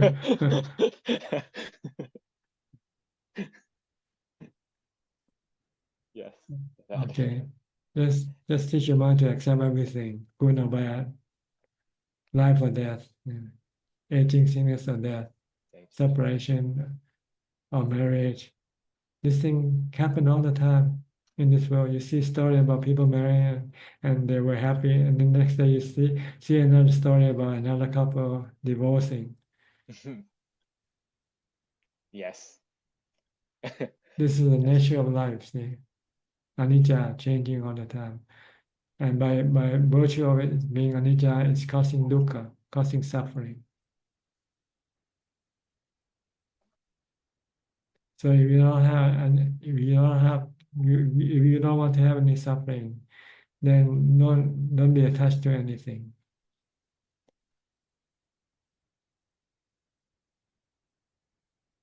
Okay, I think. Yes, Prajaan. Yep. Thank you, Prajaan.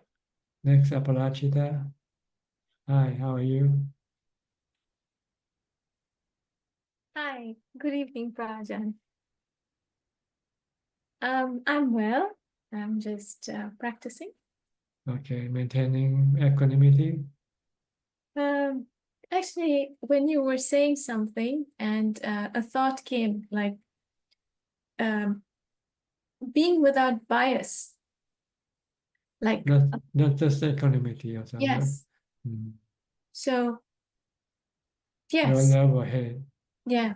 Treat everything equally the same. Everything are just natural phenomena.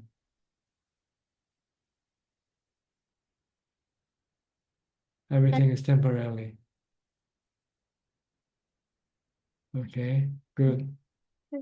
Thank you. You're welcome. Thank you. Next, Greg Yenso from Penang. Hi, Ajaan. Yeah, good evening. Yeah, no question, Ajaan. Yeah, listening. Okay, Christine also from Penang. Christine Koe. Good evening, Tanajan. Respect to you. And this coming Saturday, I'm going to temple for 8 precept until next Wednesday. Good, good. Yes. You should go there more often. Or stay there for as long as possible. Don't come back. Don't come back. Actually, I told Atanajan because my plan was revoked due to some instance. So maybe after that, I shall practice mindfulness in daily life. And this morning when I driving, the mindfulness is so strong. I can see all the chitta very fast, and I can find mindfulness is very good if we ignore them. Good. Keep on practicing. You can practice mindfulness every day, regardless of where you are, what you do. Just stay mindful. Then yes, and if we have mindful, we can see our mind that's full with greed, hatred, and delusion. From there, we can cut off. That's right. You can see the reaction when you see something or hear something. Mm. Good. Very wonderful. In fact, Dhamma is very wonderful. Like Tanajan said, it can excel everything. Yes. Okay, good. Yeah. So maybe next Tuesday I will not come in until the following week. Or don't come in at all. Just remain in the temple forever. Why not? Why not? Yeah, this is wonderful. If we can how do I say, we can swim across until the opposite shore. Yeah. Don't come back. You know. Don't come back. If you come back, you have to go back again. True enough. This So is stay there permanently. Like me, I left home 50 years ago. I never returned home. our idol. Yes, we shall follow the great one. Thank you so much. Okay, you're welcome. Next, Sri and Czech from Vancouver. We have a lady who she says is from Birken. Birken is near Vancouver, right? Have you heard of the place? 4 hours. Yeah. Yeah. From Birken. She's There's a monastery there, she said. I think Ajaan Chah's tradition. yes, it's Ajaan Sona. Ajaan Sona. He's the abbot there. Yeah, we Oh, visited. you know that place. Yeah, we've been there a few times and did a retreat there before too. It's about 4 hours from our place. It's in a different province, right? It's in Same province but same different. province in British Columbia. British Columbia. I see, Also on the mountain. On the mountain near the coast also. No, it's Not in near the coast. Inside inland. on the mountain. It's a very nice monastery. Yeah, I think I have seen the website before a long time ago. Oh, it's a Kamloops. The place is called Kamloops. Oh, Kamloops. Kamloops. Yeah, it's on the mountain. Did you just visiting, or did you stay for a few days there? I stayed before a few days there. Yeah, and it's a very well run monastery. Ajahn so nice. Ajahn Chah's tradition. Is he Canadian? Is he Canadian? Yeah, he's actually from Coquitlam. We are in Coquitlam. He's actually from here. That's his hometown, huh? Yes. I see. Ajahn Sona's hometown. Oh yeah, Coquitlam. hometown. Yeah, yes. Yeah, Ajahn Sona. Good. Yeah. Yeah, there's a lady staying here. She said she's from there, from Birken Monastery. Oh.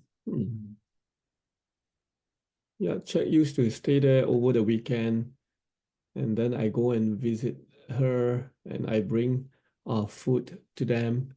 And I remember once, like, and I bought food there. I didn't realize I don't have mindfulness. Like, on the ground there are, like, a lot of Snakes. snakes. There are many snakes Yeah, there. I almost stepped on the baby snake, and the mother snake just like hitting on me, and then when I look at, like, all the snake, like, around me. Are they poisonous snake also? Only in the summer, I don't know why, like, at that time. I don't ask if they are poisonous. I don't think they are I'm not that poisonous. sure. I know Maybe that, not. Maybe I don't. yeah, they give me a warning not to step on them. The baby snake. Yeah, There are so not to- many baby snake. I don't. yeah. Yeah. But then when I look at it, like, I just ran. Yeah, but they are okay. It's a nice place. Okay. You have anything to offer, to say or ask? Ajaan, when we cultivate, like, the knower, like, actually when we, like, the knower is the one, like, that without self, and delusion is the one that causes to think that we have self, right? Yes. And it's a delusion that teach the knower to think, to believe that there's a self. So you need the Dhamma to change the information to teach the knower that there's no self.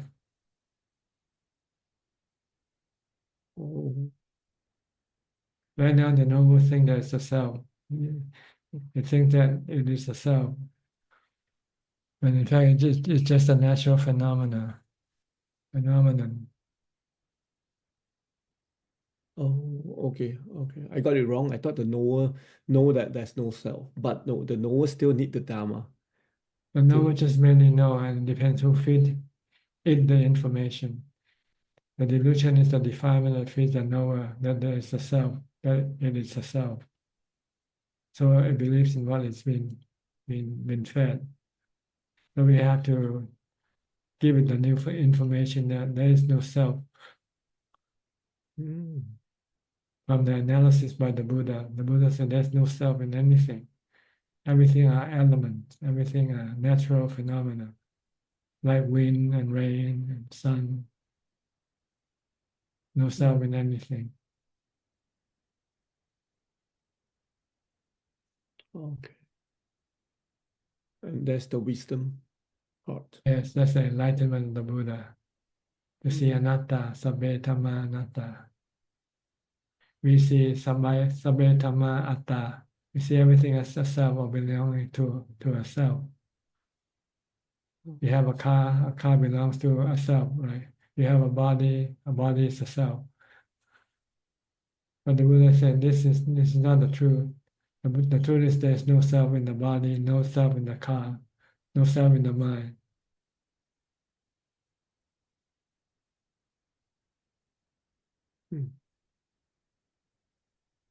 Understood. Thank you, Ajaan. Okay.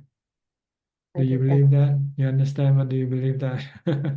No, because we need to get to equanimity, You need to right? get to. You cannot yet let go of your ego. You have to get into the fourth jhana first. Yeah. Yeah. I just think of the knower. I think I misunderstand the knower.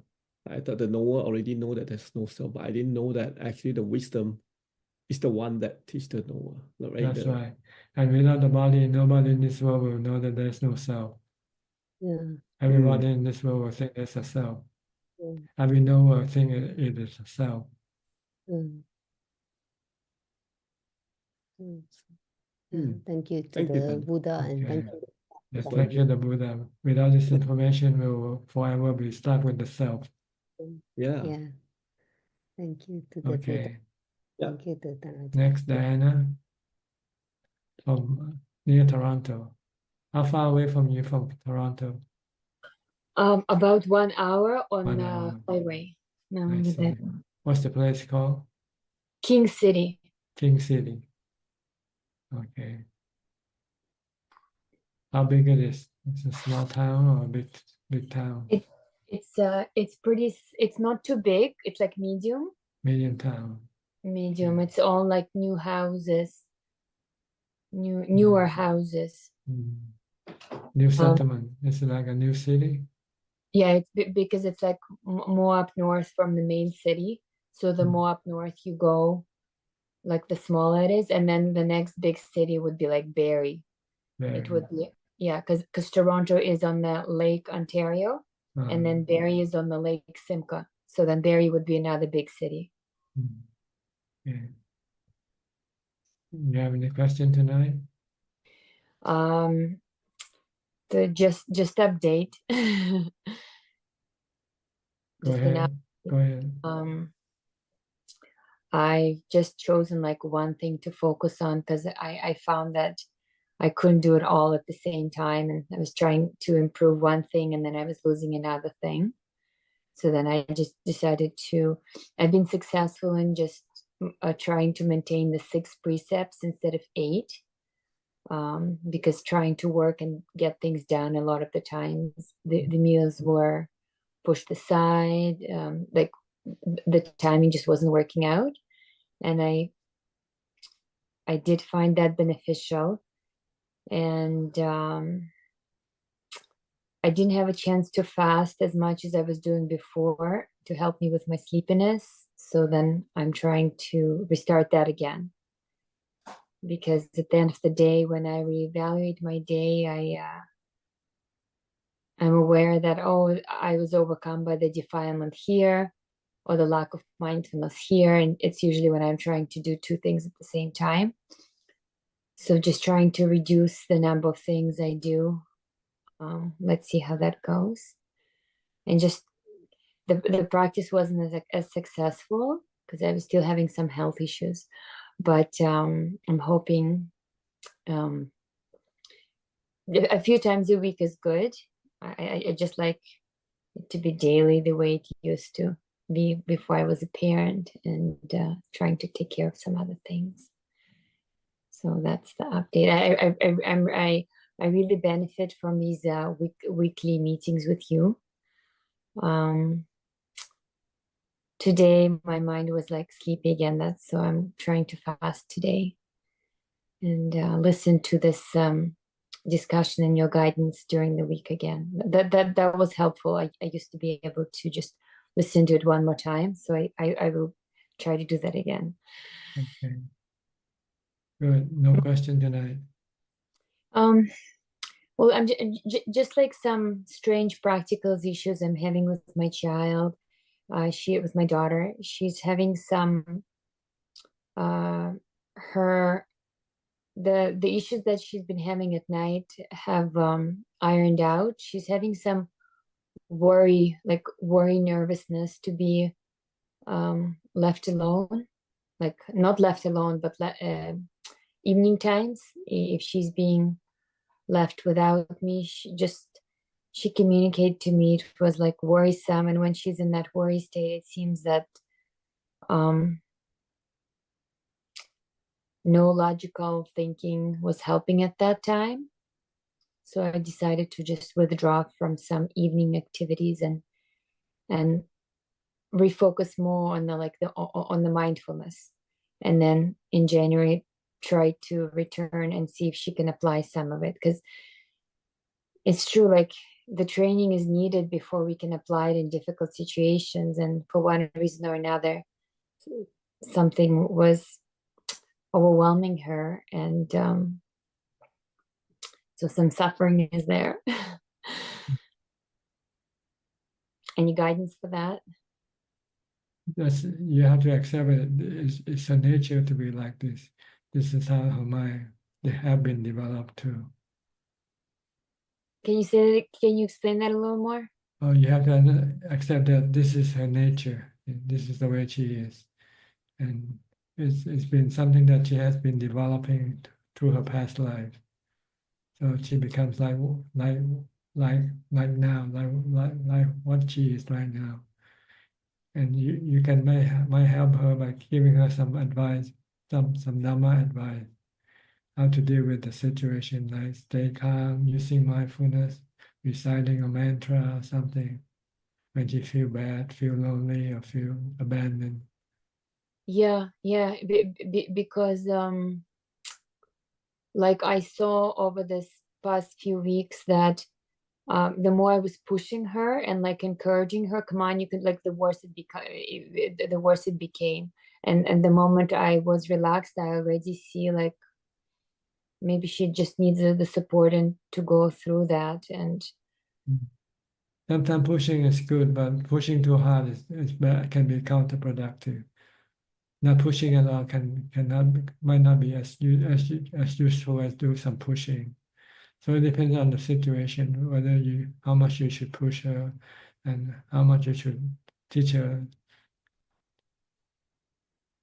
yeah, we just went to the bookstore yesterday and looked for some children books on like mindfulness, on emotions, so we can just like just make it more like available for her, and then I and then see if she could internalize that and then apply it. Because the issue became is that, like, let's say she wanted to participate, but her worry feeling was more, so she cried a little bit, and it was like, it was not nice for her. So then I just, after so many tries, I just decided to just release it. And okay, I liked what you shared, that it's just part of her makeup and we just need to spend time on that. Okay. Okay, good. Sometimes there are things that you cannot do, and then you just have to let it be. Just accept it and not try to change it. Yeah, if you cannot change it, then what can you do? If you can change it, but if you cannot change it, then you just have to let it be and not be affected by what she is. Don't get sad or upset for not being able to help her, for instance.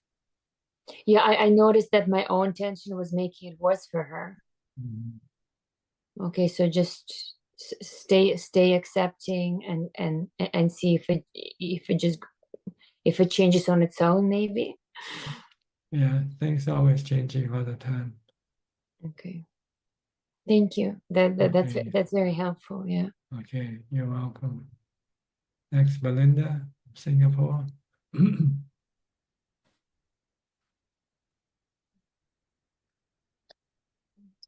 evening, Kanaja. Yes, anything? Yes, just quick about being doormat. Are there situations where I understand, like, things happen and we have to accept. Are there situations where we need to, like, the exceptions, like, for instance, if it's a molest, then we have to take constructive action.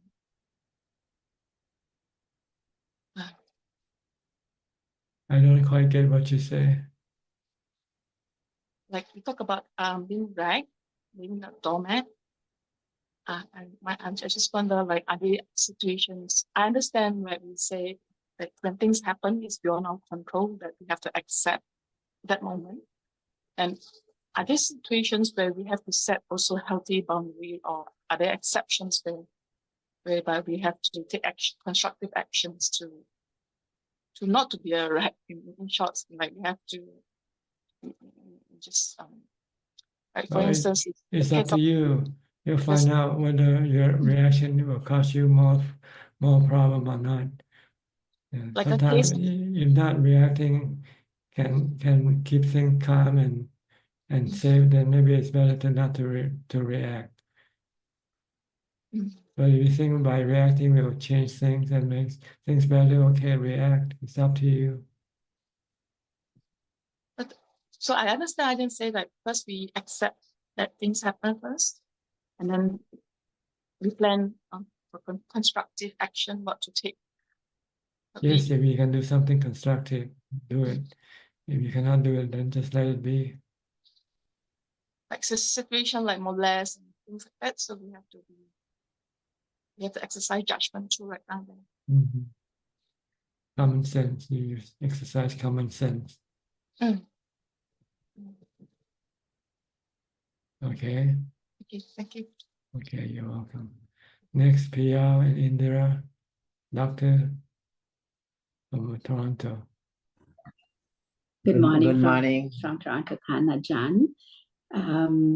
How are you? Good, thank you. I hope you are fine too. Yes, we are. We are. Ajaan. Bit cold, but today is better. Little warm. Okay. It's getting cold there now, huh? Yeah, Yes. there's some snow. We had one snowfall. Like it's not too bad, but just yeah. Okay. I have a question. Actually, it's from a friend of mine because we do this. We once a month, a few good friends get together and we meditate. She had been to many 10-day courses, like with another teacher, and she always asks. She says they were told that like a good meditation is like when you have a lot of vibrations. So in the body. So she always asks us what that means, but I don't know because in the like Buddha has never mentioned anything like that. Do you know what that means? I don't know either. Yeah. I think it's delusional, I think. Yes. Because when we meditate, we want to calm both the body and the mind. Yes. Yes. Yes, So Ajaan, if there's any vibration, then it means the mindfulness is not strong to prevent the mind from creating this vibration in the body. Yes. But she said it felt good though, right? She said it like her head feels heavy, heavy, but she feels good. I don't know. If she feels good, then it's okay for her. Yeah, I told the That's same. what Pia said. Yeah, If it's good, start spreading the goodness, the whole body. Okay, You know? yeah. Yes, Ajaan, just wanted to find out because she asked that question every day and we just don't know. So we thought we'll ask you. But Yeah, when we meditate, we want to calm the mind. That's the goal. Exactly. So other thing can be delusional or can be temporary. That's what we This thought. is some kind of imagination too, right? The mind gets into all sorts of created by the mind. It's a mental formation. All these gods and pictures everything. and It's all mental formation. Created by the thoughts in the mind. They rise and pass away. That's it. That's true. Yes. And Pia, you have a question? No, just in a Sotapanna, I heard this one Sotapanna Buddha said it's like the suffering is very small, like dirt under the fingernail as compared to the dirt in the entire earth. So very small. In other words, that's the example you took. So is it the suffering now as a Sotapanna or is after birth? I guess it should apply for now too, right? If you're Sotapanna, you should suffer less than another ordinary being, like less suffering now. I mean, you don't have to wait till you die, right? Does it? What do you mean suffering? Physical suffering or mental suffering? Mental suffering. Well, regarding to the body, sickness or death, there's no suffering in the mind of a Sotapanna. But he still experiences the suffering of the body when he gets sick or when the body dies. But it's just that his mind is not suffering from the suffering of the body. But so that's probably what he meant by little suffering left. Only left in the body, not in the mind. The major suffering in the mind has been dismissed or dispelled from the mind. So, in other words, I mean, he knows, and the Sotapanna is that like a code name is the one who knows and sees. So he knows what's happening and he sees. So he can, if he creates suffering, he can remove his suffering too. Well, he doesn't react to it. He doesn't create cravings, which causing the suffering in the mind. No craving for not to get sick or not to die. He accepts sickness and he accepts death. But he still has some craving though, because he has not gone through all the stages, right? So there is some. There are still some other cravings that he has to deal with in the other stages. He still have sexual cravings for sexual intercourse, for instance. Yeah. So the still Kamachanda, a little bit of Kamachanda Vyapada, the left. Kamaraga. Patiga, yeah, still left. And so you need the contemplation of Asukha to stop this. That's the next level of practice. Yeah. So it's become Sotapanna, Sakurdagami. The next level is once written, I guess he still has similar, but is subdued. and the non-returner has completely got rid of That's right. all. Yeah. The But still, Sakidakami might have reduced the craving into 50%, half and half. okay. And then Halfway and through, halfway there, not all the way there yet. And Anagami has completely got rid of all the sexual desire. Yeah. But still anger can be there, right? Anger, you have to go to the next level, to the arahant, because there's still a self. See? As long as there's a self, then there is anger. As soon as you get rid of the self, then there will be no anger left. That's right. There's also the craving for Ruparaga, Aruparaga, meaning jhanas, right? They can That's still right. have, yeah. You can have jhana, but he has to give up his attachment to it. That's all. That's right. And the restlessness is also there. What is that restlessness coming from? Is it like trying to achieve trying to release? achieve full enlightenment. So you need to contemplate to find out what is causing you not to get to that point yet. See? Yes. So sometimes you overdo it. You overdo it, your mind becomes restless. So you have to come back into jhana to stop it from restlessness. You kind of struggle, and that minds become restless. It's like swimming across. Buddha said, don't try too hard. Like, if you can get caught, the right mind becomes restless. It's like the string of a violin. You don't string it too tight. The violin, yes, that's another example. Yes. Yeah. Then get the right tune. Yeah, beautiful examples. Yes. Yeah. And the ego is like the last one. I mean, before the ignorance goes, like the mana. Mana is the stress of mana is still there, I guess, right? That's right. That's why you have to treat yourself as a rag to get rid of your ego. rag story. Back again. There's no self. You're just a rag, piece of rag. Yeah. I still get annoyed. He's good at it. But I think there's also so like could be like a hina mana, like your mana is. But actually, at this point, you should be able to look at yourself as just being unknowing. That's all. Unknower. But actually, there's no knower either. There's just knowing. Knowing element. You're just a knowing element. But at the beginning, it's okay to say like a self, because you are making a skillful self before you get rid of yourself. Because I think some again Thanisara Bhikkhu talks about Buddha never said there is a self or no self. He said don't consider. Consider it's like a more value judgment. There is rupa is not self. He says feeling is not self. It's like more like a strategy rather than say if you get. I think the Kachana Gota Sutra. I think if you say self or no self, you get into extreme. So just consider it's not self as it's like a strategy, like a pragmatic logic to get rid of this self eventually. That's right. Yeah. Eventually, you have to get into that fourth jhana. That's when you've experienced that no self. When the mind becomes completely still and then not creating any notion of a self, then you know that the mind is just merely a knowing element. Yeah. So the fear of death is at that point goes because these are just elements, just like fade away when you die. That's right. Nobody dies. The body is not a cell. It's just a composition of the four elements, which one day will have to decompose and go separately.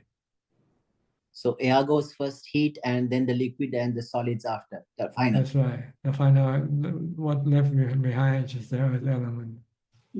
Like the bones and the bone and all the dry. Yeah, I saw a nice video. Organ, all the dry organ.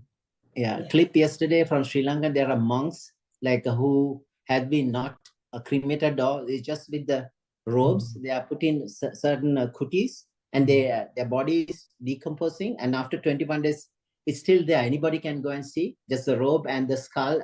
They were showing. So it's for I think the monks to learn decomposition. I think it's a good thing. It's a good way to learn the nature of the body. Yeah. Okay. Yeah. The other thing, if you have a bit of time, just the 5 things to contemplate. They say even if you're a monk, nun, or a layperson, old age, sickness, and death. And you, I think you touch on separation a lot today. And those things you have no control, right? It's the nature of things. That's But right.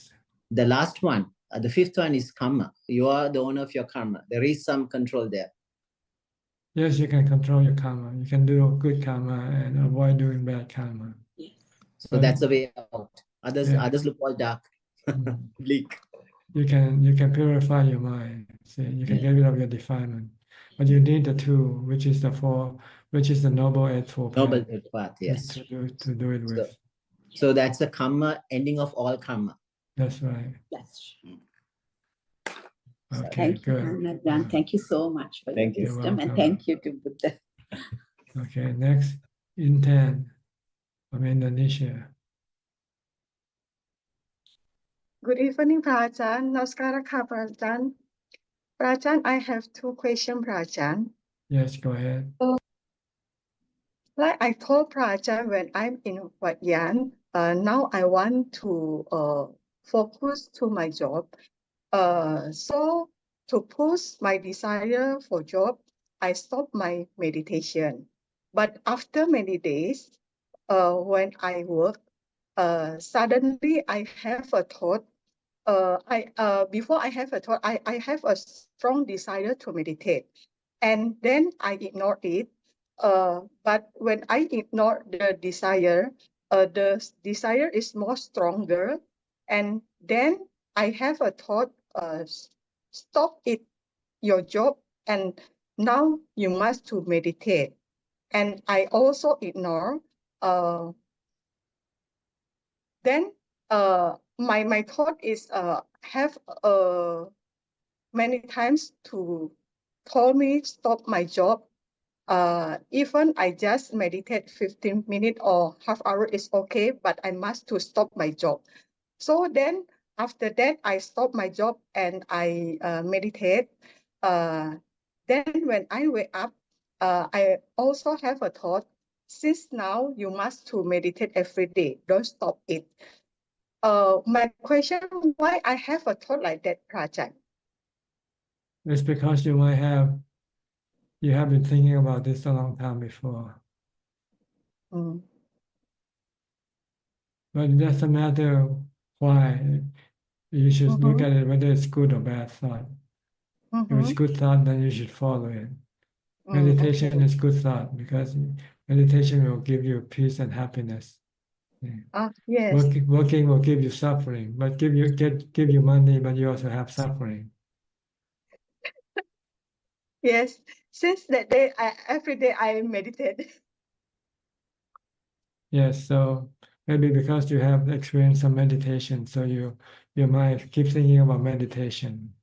And you find that you have good experience with meditation and you have bad experience with working. So you want to stop working and you want to meditate. Okay. My second question, Prajan. I watch Prajan YouTube, and Prajan have an answer to calm our mind. We have a method usually for Buddhists use chant, and for Christian use singing. So my question, if singing can calm our mind, why in Atasila we cannot sing? Because we have to sing, chanting is singing, see. We have to sing something that is neutral, that doesn't cause the mind to have any desire, any cravings. See. So in Christianity, they sing about God, this things about heaven. You know, this is not sensual desire. It doesn't create any sensual cravings. But if you think about love, think about sex, think about, then this can create sensual craving to come up. So you can use singing for entertainment, or you can use singing for as a meditation, as a form of meditation. Because when you sing in Christianity, after you have sang for a while, your mind become peaceful and calm. So it depends on what you sing or chant. You can chant and can get your mind agitated if you chant about money, Where am I going to get my money? Where is money? Where is money? So it depends on what you chant or what you sing. It can calm your mind or can agitate your mind. So you want to chant something that can calm your mind with, not agitating your mind. Okay, Okay, understand, Ajahn. Thank you, Ajahn. you're welcome. Arvin, you're back in again. Do you want to ask a question or just happen to be back in? Sorry, Tangan. Just happened to be back in. Okay, No then question. I'll go to Kunjup now for more questions from email. กราบนมัสการท่านอาจารย์ค่ะ We have 6 questions and 1 shared comment, and they're all from Facebook. The first 3 questions are from Mini Pool. The first question is, could Ajahn explain the whole 12 independent origination? Thank you. I'm sorry, we don't have the time to go all through the 12 one. You have to study somewhere else for this. The second question is, if today I have done a bad karma, like cursing an arahant, that he is a bad guy, when this bad karma ripens in the next life, will I become a bad person because of this karma? Well, it depends on whether you know that person is an arahant or not. See, if he's an arahant, then you won't criticize him in the first place, right? So when you criticize somebody, you don't think he's an arahant. So I don't think it has any strong effect on your criticism. See? But if you know this person is an arahant, and you still insist on criticizing him, then that can have strong implication to yourself, to strong consequence. Next question. What is it like when someone has achieved a Sotapanna state? What is the process of gaining Magga Phala? Thank you, Ajahn. This is something you have to experience yourself by practicing meditation, mindfulness, and wisdom. We have a shared comment from Mandy Smith. Still watching every week, struggling a lot with depression of all the things I cannot do and what my life direction is now, that I'm catastrophically disabled. I try to help other first responders along the way, but I'm still struggling to find the purpose. Okay. Hope you find it sooner or later. The next question is from C. Ratnan. Does Sotapanna always reborn in a wealthy family like Visakha? Not necessarily. It can be reborn in any level of family. It depends on the dana that you have done in the past. The more dana or charity you have done, then the more likely you will be born in a rich family. The next question is from Sulan. Dear Ajahn, good to see you. When the mind sees things as unfair and gets upset, is it ego that is thinking too much? It's delusion, not seeing that everything is the same. Everything are just the composition of the 4 elements.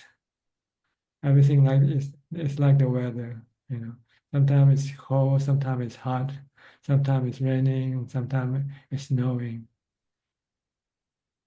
As a Buddhist, what is the right view on fairness? Fairness, there's no fairness in Buddhist. Everything is dependent on your karma. If you do good karma, you get good result. If you do bad karma, you get bad result.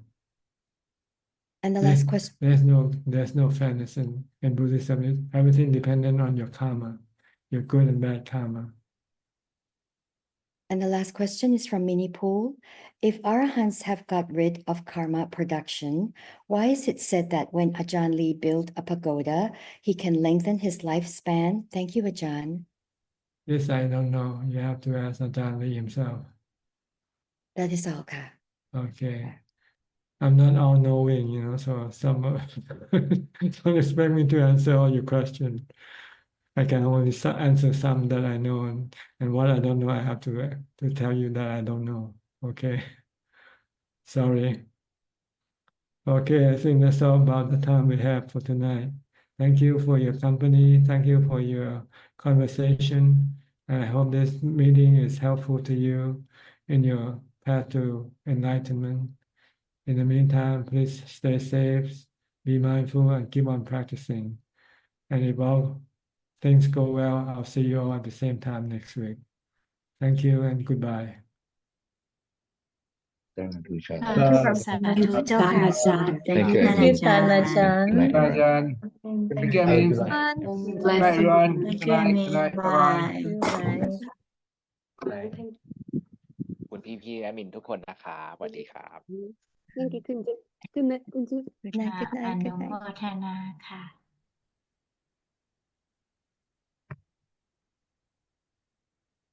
สบาย